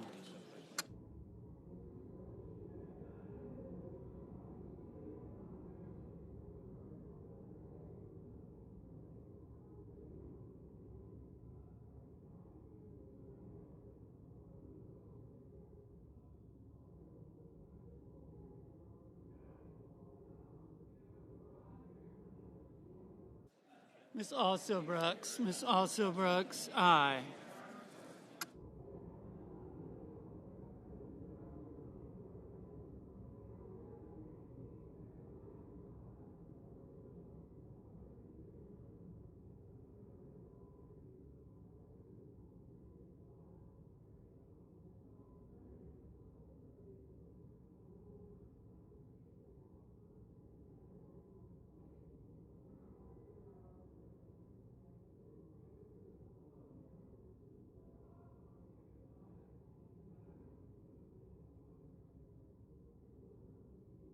Mr. McConnell, no.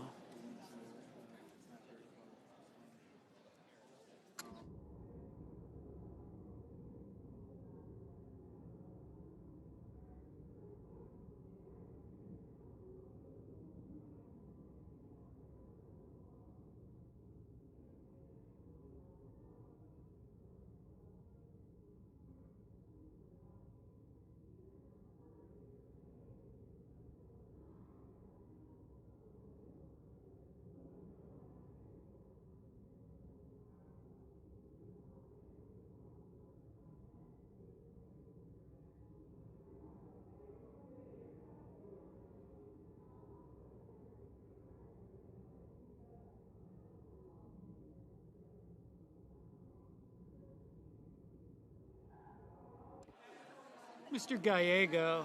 Mr. Gallego, aye.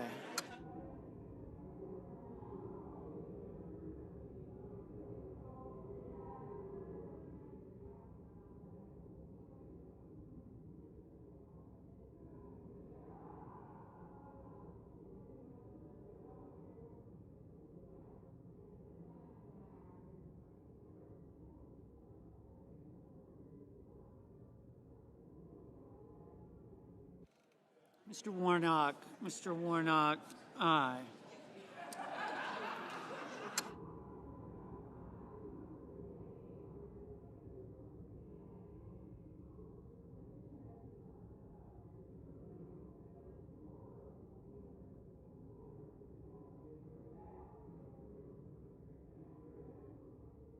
Mr. Schumer, aye.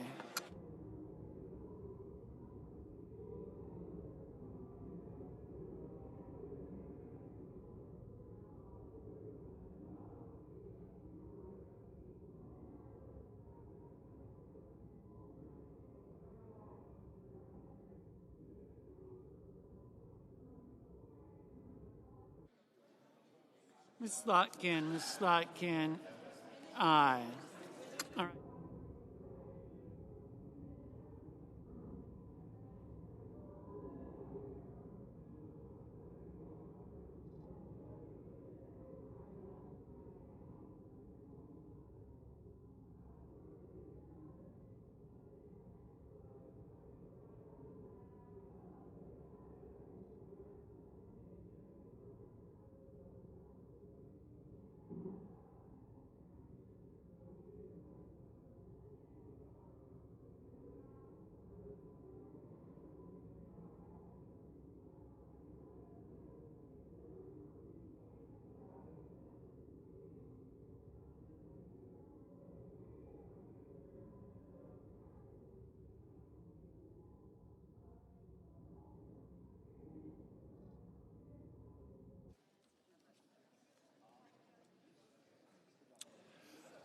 On this vote, the yeas are 45, the nays are 50. 3/5 of the senators duly chosen and sworn not having voted in the affirmative. The motion is not agreed to.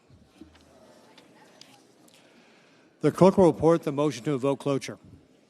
Cloture motion. We, the undersigned senators, in accordance with the provisions of Rule 22 of the Standing Rules of the Senate, do hereby move to bring to a close debate on the motion to proceed to calendar number 168, H.R. 5371, an act making continuing appropriations and extensions for fiscal year 2026 and for other purposes, signed by 17 senators.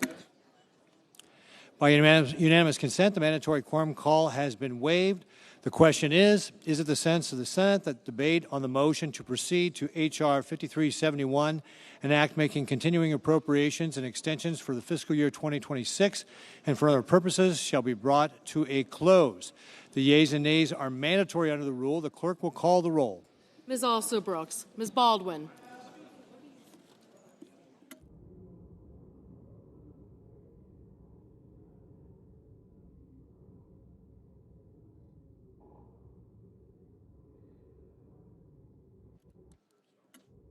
Mr. Banks, Mr. Barrasso, Mr. Bennett, Mrs. Blackburn, Mr. Blumenthal, Ms. Blunt-Rochester, Mr. Booker, Mr. Bozeman, Mrs. Britt, Mr. Budd, Ms. Cantwell,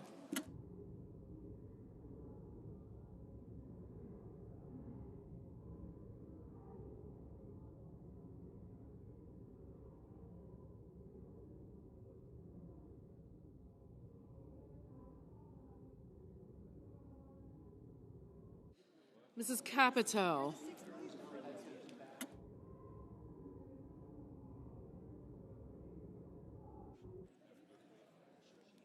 Mr. Cassidy,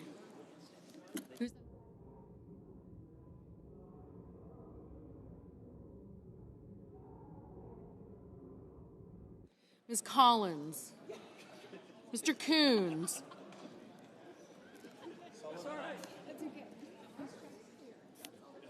Mr. Cornyn, Ms. Cortez Masto, Mr. Cotton, Mr. Kramer,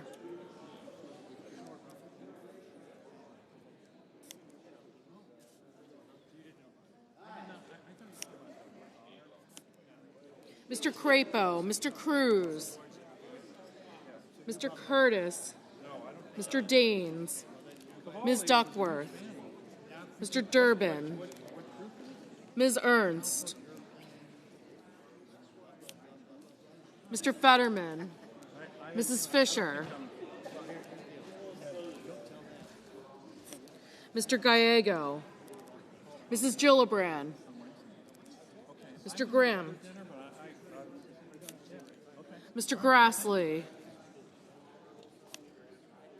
Mr. Haggerty, Ms. Hassan, Mr. Hawley, Mr. Heinrich,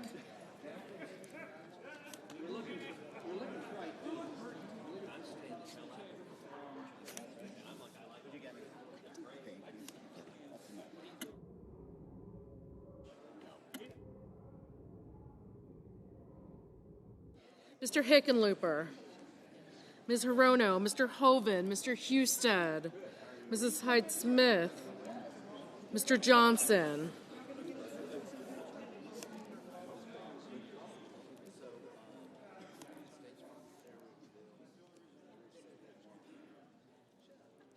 Mr. Justice,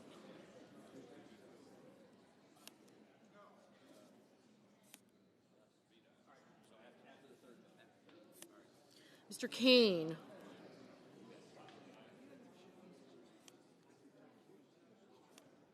Mr. Kelly, Mr. Kennedy, Mr. Kim, Mr. King, Ms. Klobuchar,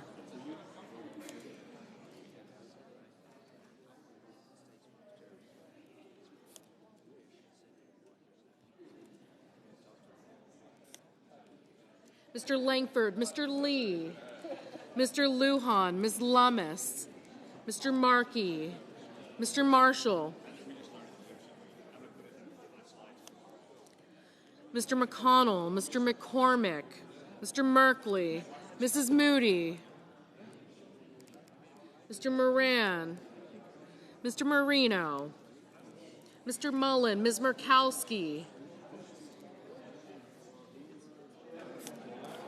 Mr. Murphy, Mrs. Murray, Mr. Ossoff, Mr. Padilla, Mr. Paul, Mr. Peters, Mr. Reed, Mr. Ricketts, Mr. Risch, Ms. Rosen, Mr. Rounds, Mr. Sanders, Mr. Schatz, Mr. Schiff, Mr. Schmidt,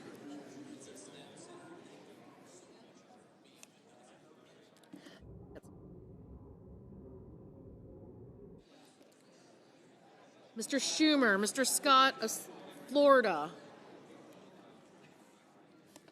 Mr. Scott of South Carolina, Mrs. Shaheen, Mr. Sheehy, Ms. Slotkin,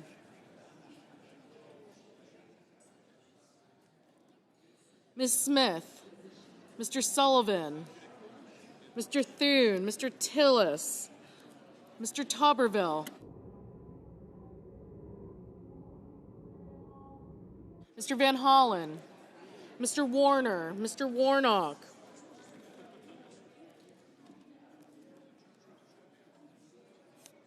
Ms. Warren, Mr. Welch, Mr. Whitehouse, Mr. Wicker, Mr. Wyden, Mr. Young.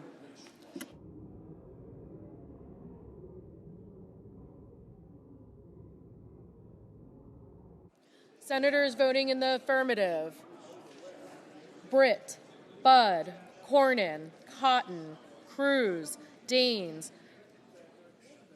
Fisher, Graham, Hawley, Husted, Hyde-Smith, Langford, McConnell, Mullen, Ricketts, Sullivan, Tuberville, Wicker, and Young. Senators voting in the negative: Baldwin, Blumenthal, Blunt-Rochester, Cantwell, Coons, Duckworth, Durbin, Gallego, Hassan, Hickenlooper, Kane, Kelly, Lujan, Merkley, Murphy, Murray, Paul, Reed, Sanders, Schiff, Slotkin, Warner, Warren, Welch, Whitehouse, and Wyden. Mr. Ossoff, no.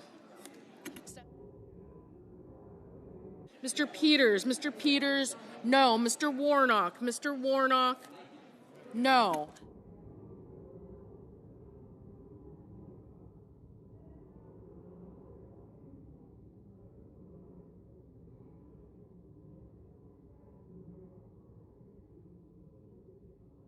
Mr. Fetterman, aye.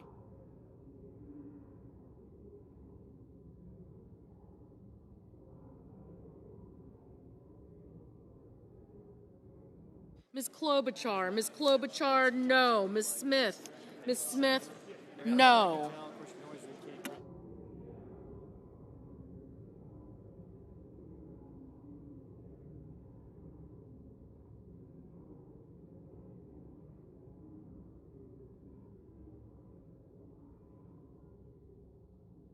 Mr. Schatz, no.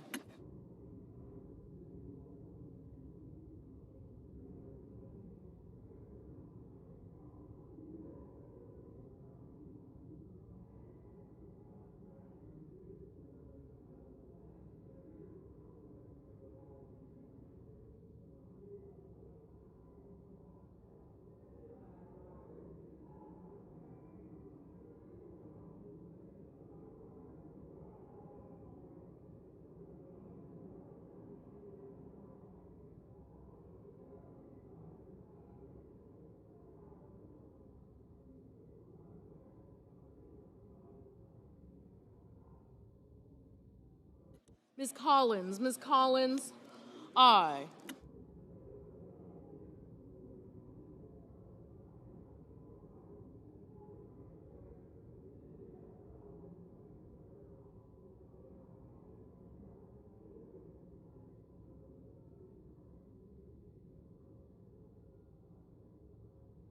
Mr. Padilla, no.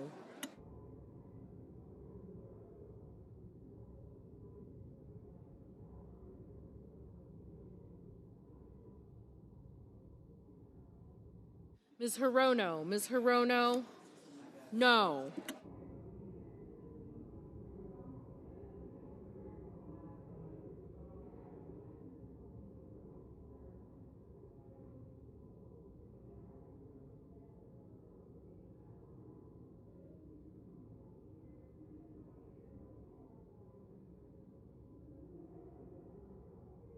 Mr. Rounds, aye.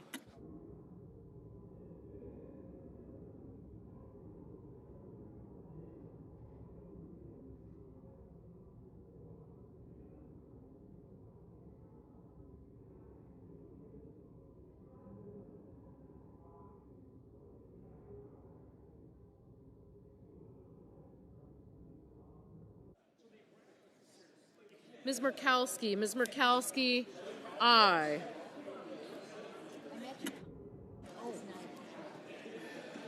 Mr. Kim, no. Mr. Cassidy, aye.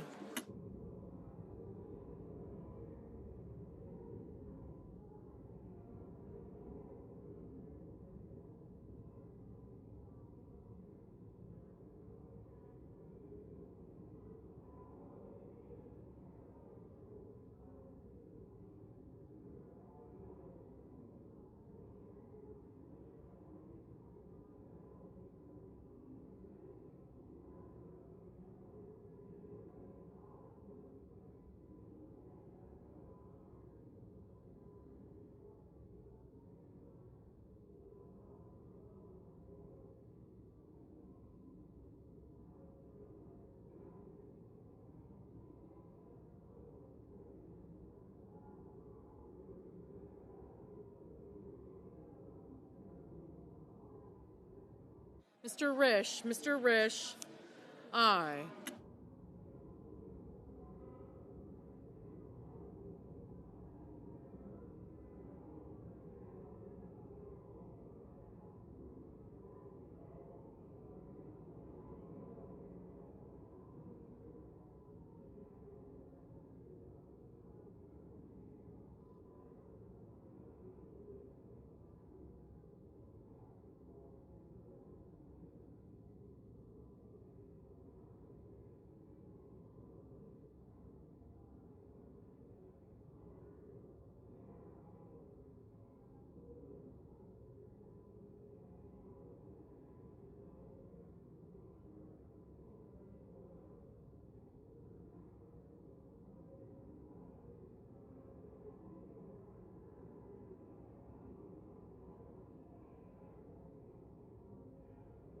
Mr. Grassley, aye.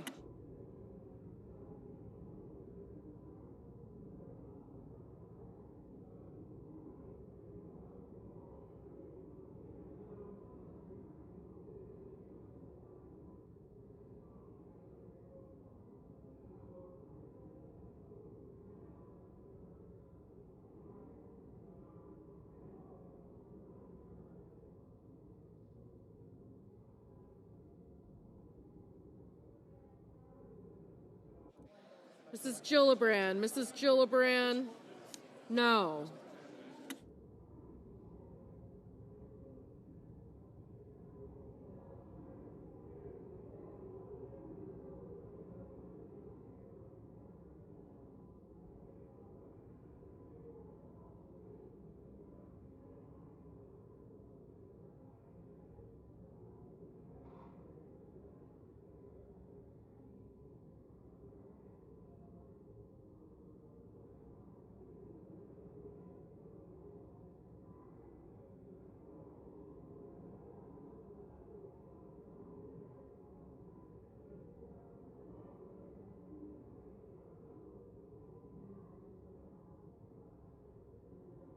Ms. Ernst, aye.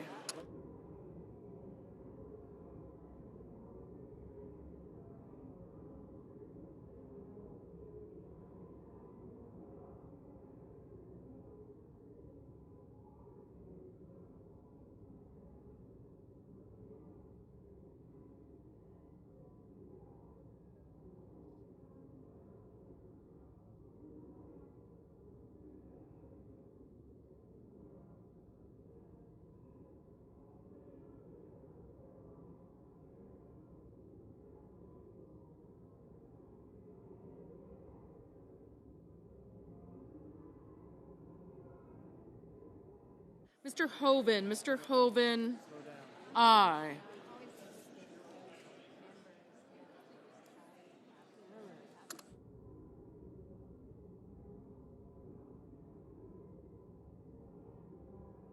Mr. Barrasso, aye.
Mr.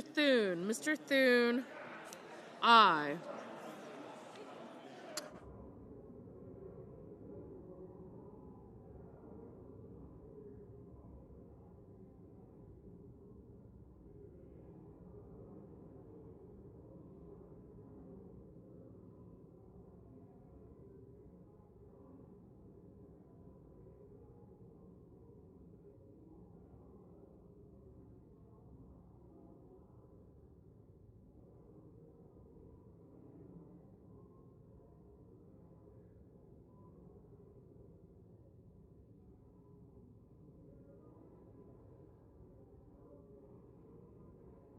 Mr. Kramer, aye. Mrs. Capito, aye.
Mr. Markey, no.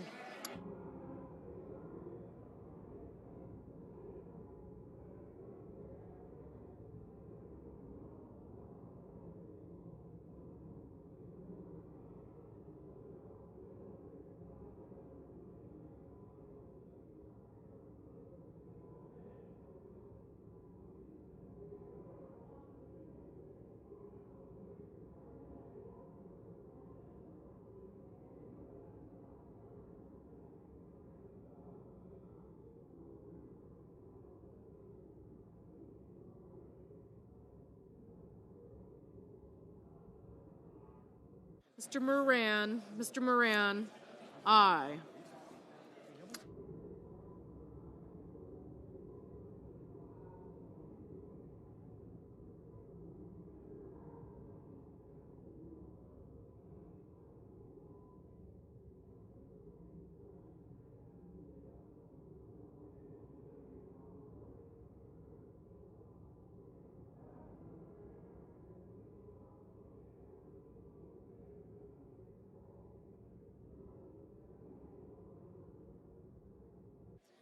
Ms. Alsobrooks, no.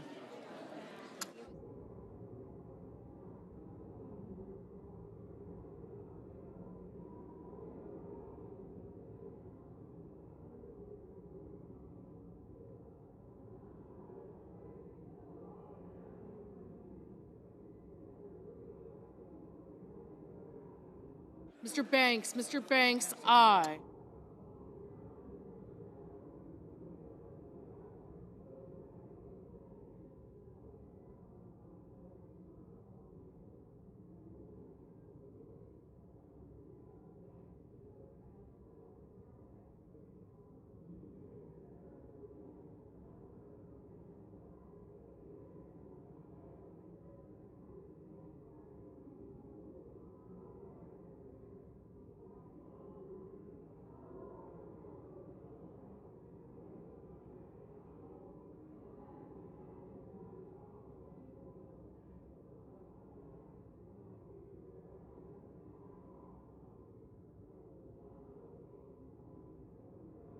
Mr. Haggerty, aye.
Mr. Marino, aye. Mr. Schmidt, aye. Mr. Johnson, aye. Mr. McCormick, aye.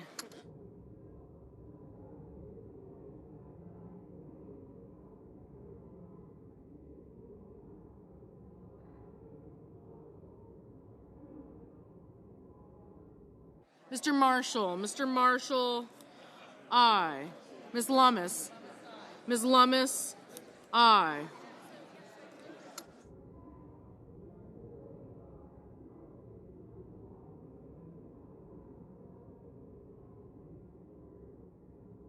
Mr. Crapo, aye. Mr. Bozeman, aye.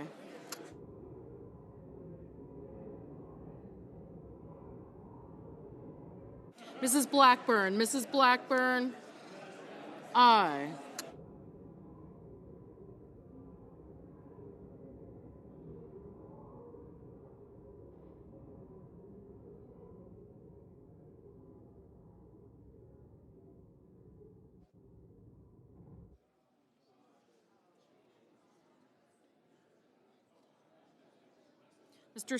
Mr. Scott of Florida, aye. Mrs.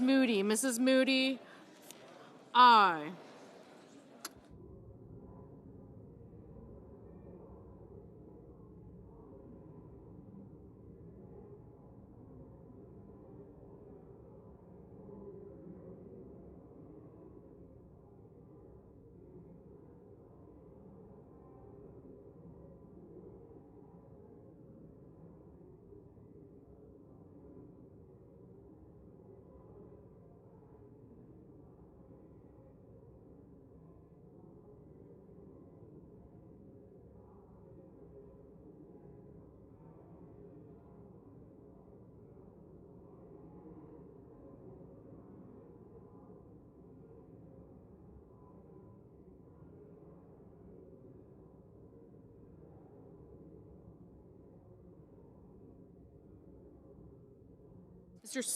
Mr. Scott of South Carolina, aye.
Mr. Van Hollen, no.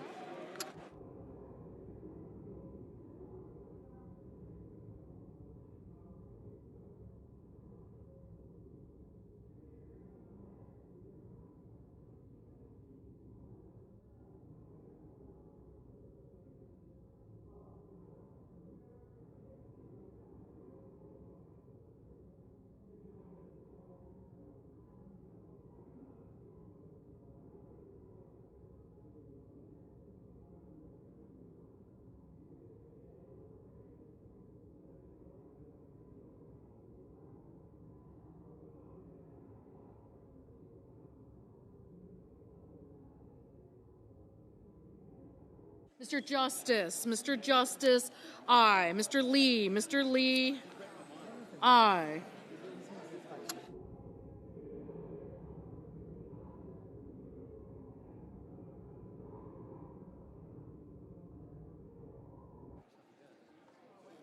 Mr. King, aye.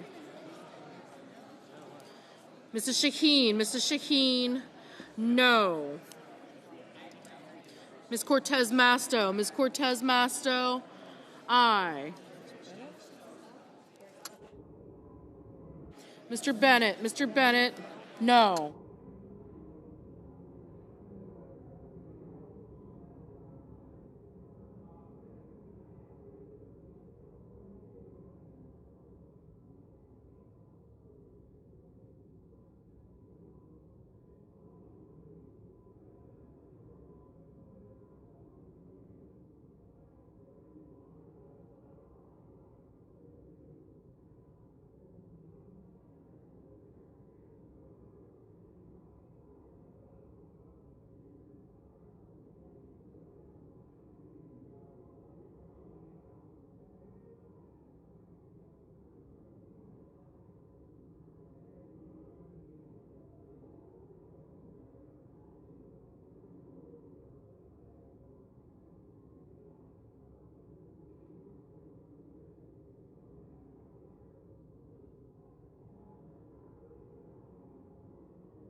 Mr. Schumer, no.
Mr. Sheehy, aye.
On this vote, the yeas are 52 and the nays are 42. 3/5 of the Senate duly chosen and sworn not having voted in the affirmative. The motion is not agreed to. Mr. President, I enter a motion to reconsider. The motion is entered. Mr. President, Democratic leader. I enter a motion to reconsider the cloture vote on the motion to proceed to calendar S2882, calendar 167. The motion is entered.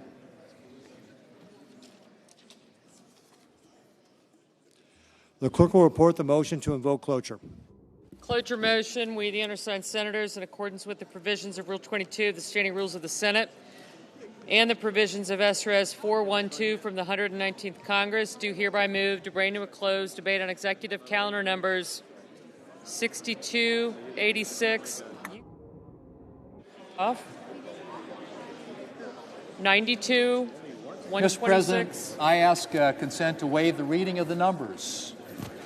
Without objection. Signed by 17 senators.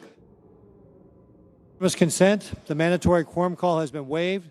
The question is it the sense of the Senate that debate on the unblocked nominations provided for under the provisions of S.Res. 412 shall be brought to a close? The yeas and nays are mandatory under the rule. The clerk will call the roll. Ms. Alsobrooks, Ms. Baldwin, okay. Mr. Banks, Mr. Barrasso. Thank you. Mr. Bennett. Crapo, Cassidy. Yes, sir.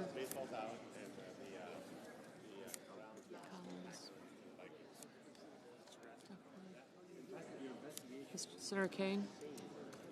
Thank you. Ossoff, Kelly, Haggerty, gotcha. Warnock, Black.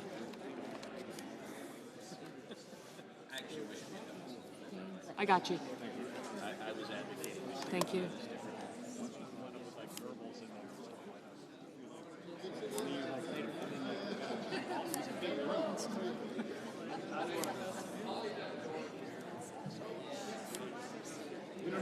Thank you. Who? Who? Thank you. I did get you. Thank you.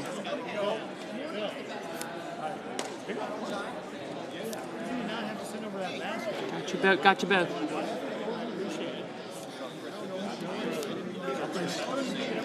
Got you both. I got you. Yep. Thank you. I got you.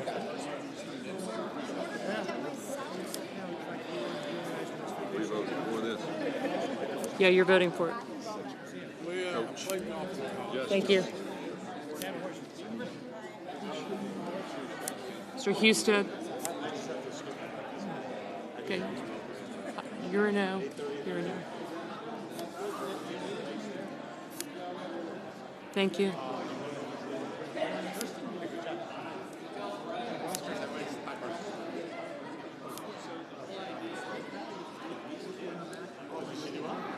I did. Thank you.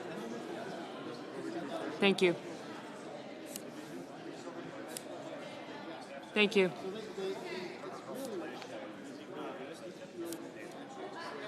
Thank you.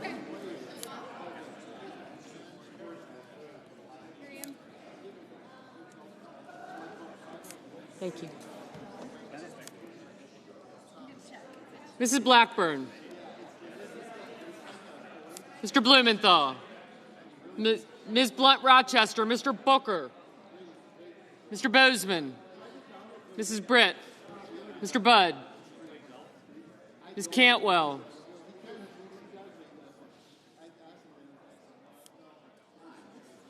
They got you.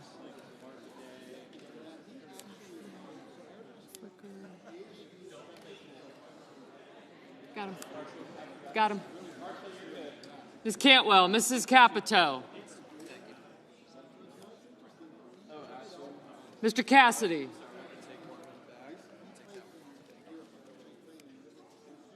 Ms. Collins, Mr. Coons, Mr. Cornyn, Ms. Cortez Masto, Mr. Cotton, Mr. Kramer.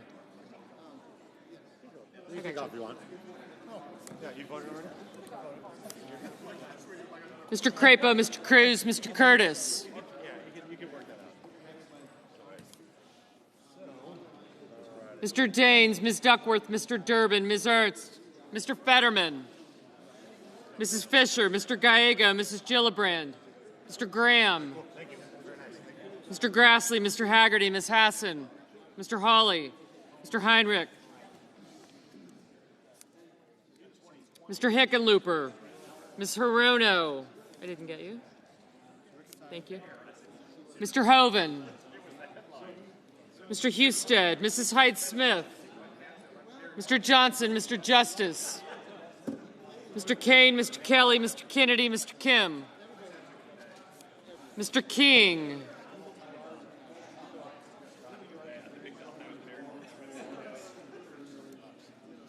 Ms. Klobuchar, Mr. Lankford, Mr. Lee, Mr. Lujan, Ms. Lummis, Mr. Markey, Mr. Marshall, Mr. McConnell, Mr. McCormick, Mr. Merkley, Mrs. Moody, Mr. Moran, Mr. Marino. Yep. Mr. Mullen, Ms. Murkowski, Mr. Murphy, Mrs. Murray, Mr. Ossoff, Mr. Padilla, Mr. Paul, Mr. Peters, Mr. Reed, Mr. Ricketts, Mr. Risch, Ms. Rosen, Mr. Rounds, Mr. Sanders, Mr. Schatz. You have me down already, right? I do. Thank you very much. You lose track. Yes.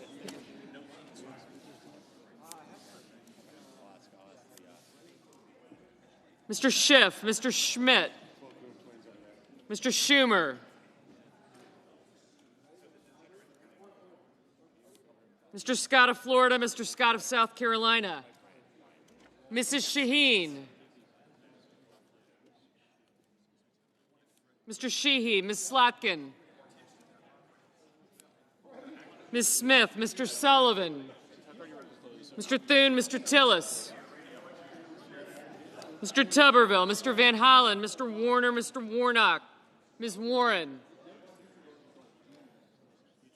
Mr. Welch, Mr. Whitehouse, Mr. Wicker, Mr. Wyden, Mr. Young,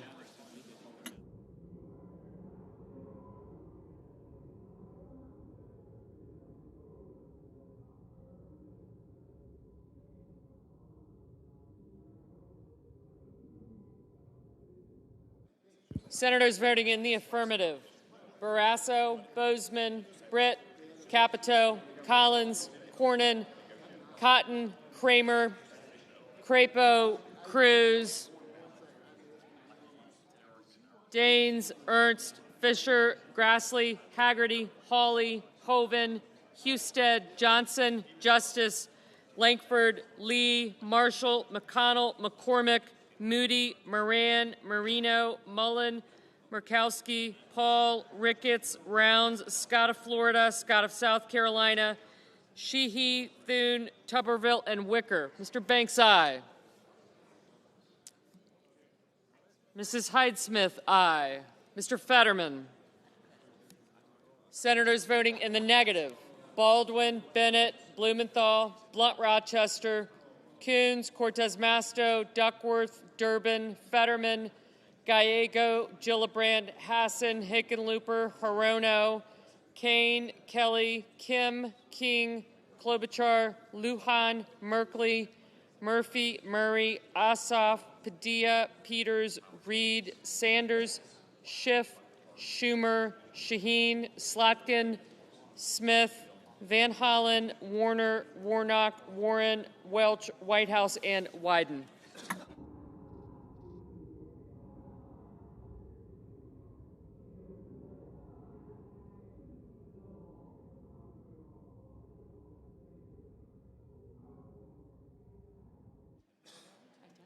Mr. Cassidy, aye.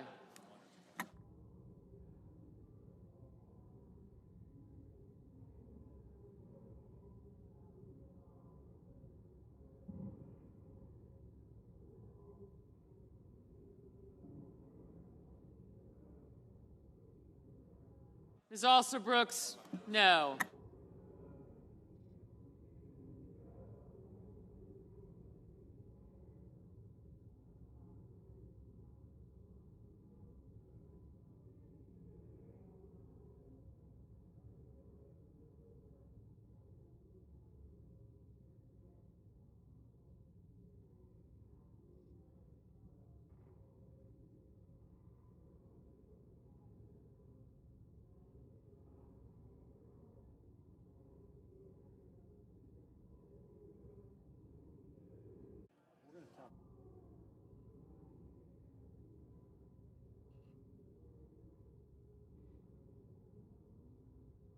Mr. Young, aye.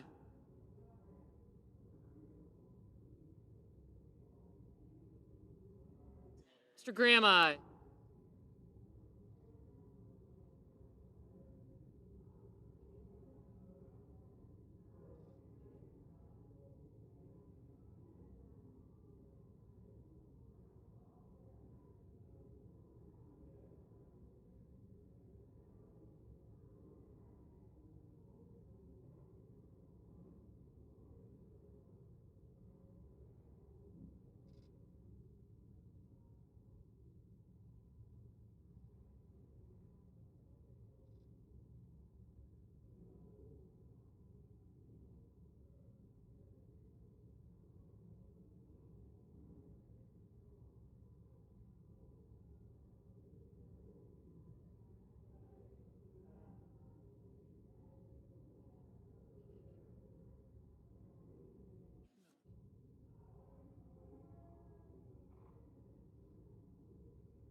Mr. Risch, aye.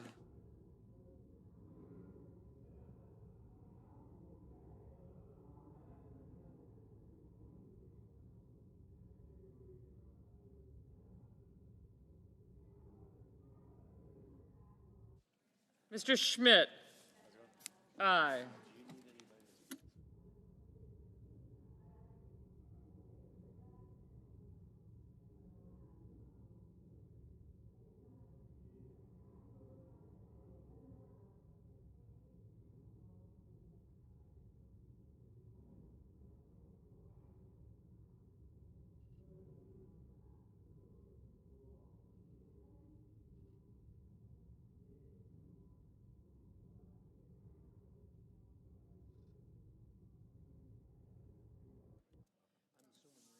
Ms. Lummis, aye. Mr. Markey, no.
Ms. Cantwell, no.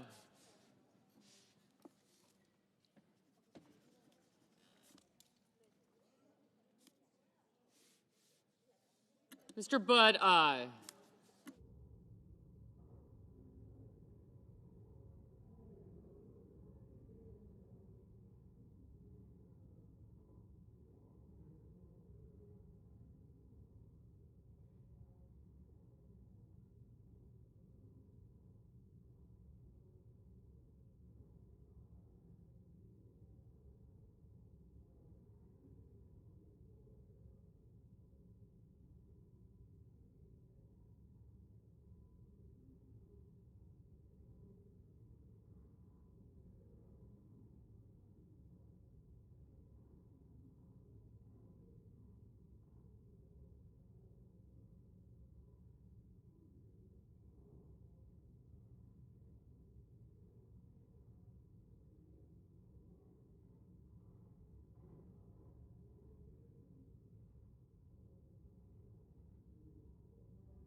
Mr. Booker, no.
Mrs. Blackburn, aye.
Mr. Sullivan, aye.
Ms. Rosen, no.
On this vote, the yeas are 50, the nays are 45.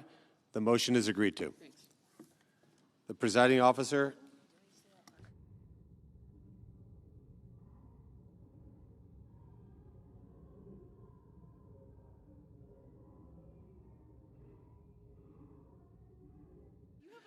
Cloture having been invoked, pursuant to the provisions of S. Res. 412, the nominations listed therein are pending en bloc.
Mr. President.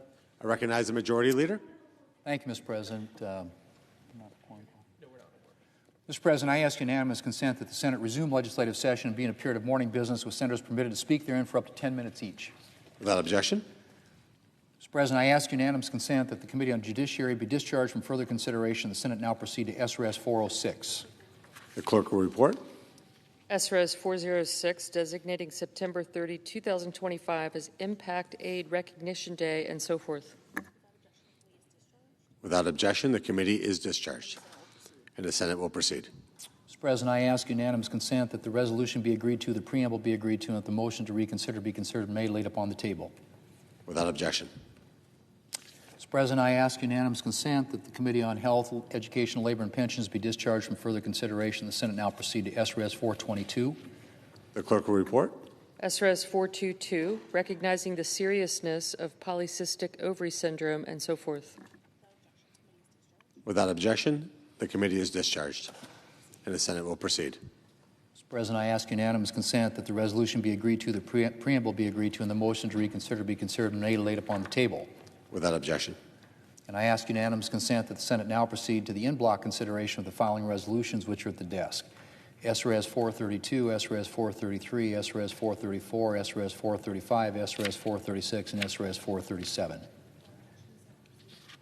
Without objection, the Senate will proceed en bloc. Mr. President, I ask unanimous consent the resolutions be agreed to, the preambles be agreed to, and the motion to reconsider be considered, made, and laid upon the table, all in bloc. Without objection. And I ask unanimous consent that when the Senate completes its business today, it stand adjourned until 10 a.m. on Tuesday, October the 7th, that following the prayer and pledge, the journal proceedings be approved today, at the morning hour be deemed expired, the time for the two leaders be reserved for their use later in the day, morning business be closed, and Senate proceed to executive session and resume consideration in block nominations provided for under the provisions of SRS 412, post-closure. Further, that all time during recess, adjournment, leader remarks, and morning business count post-closure on the nominations. Finally, the Senate recess from 12:30 p.m. until 2:15 p.m. to allow for the weekly conference meetings. Without objection. Mr. President, if there's no further business to come before the Senate, I ask that it stand adjourned under the previous order. The Senate stands adjourned until 10 a.m. tomorrow.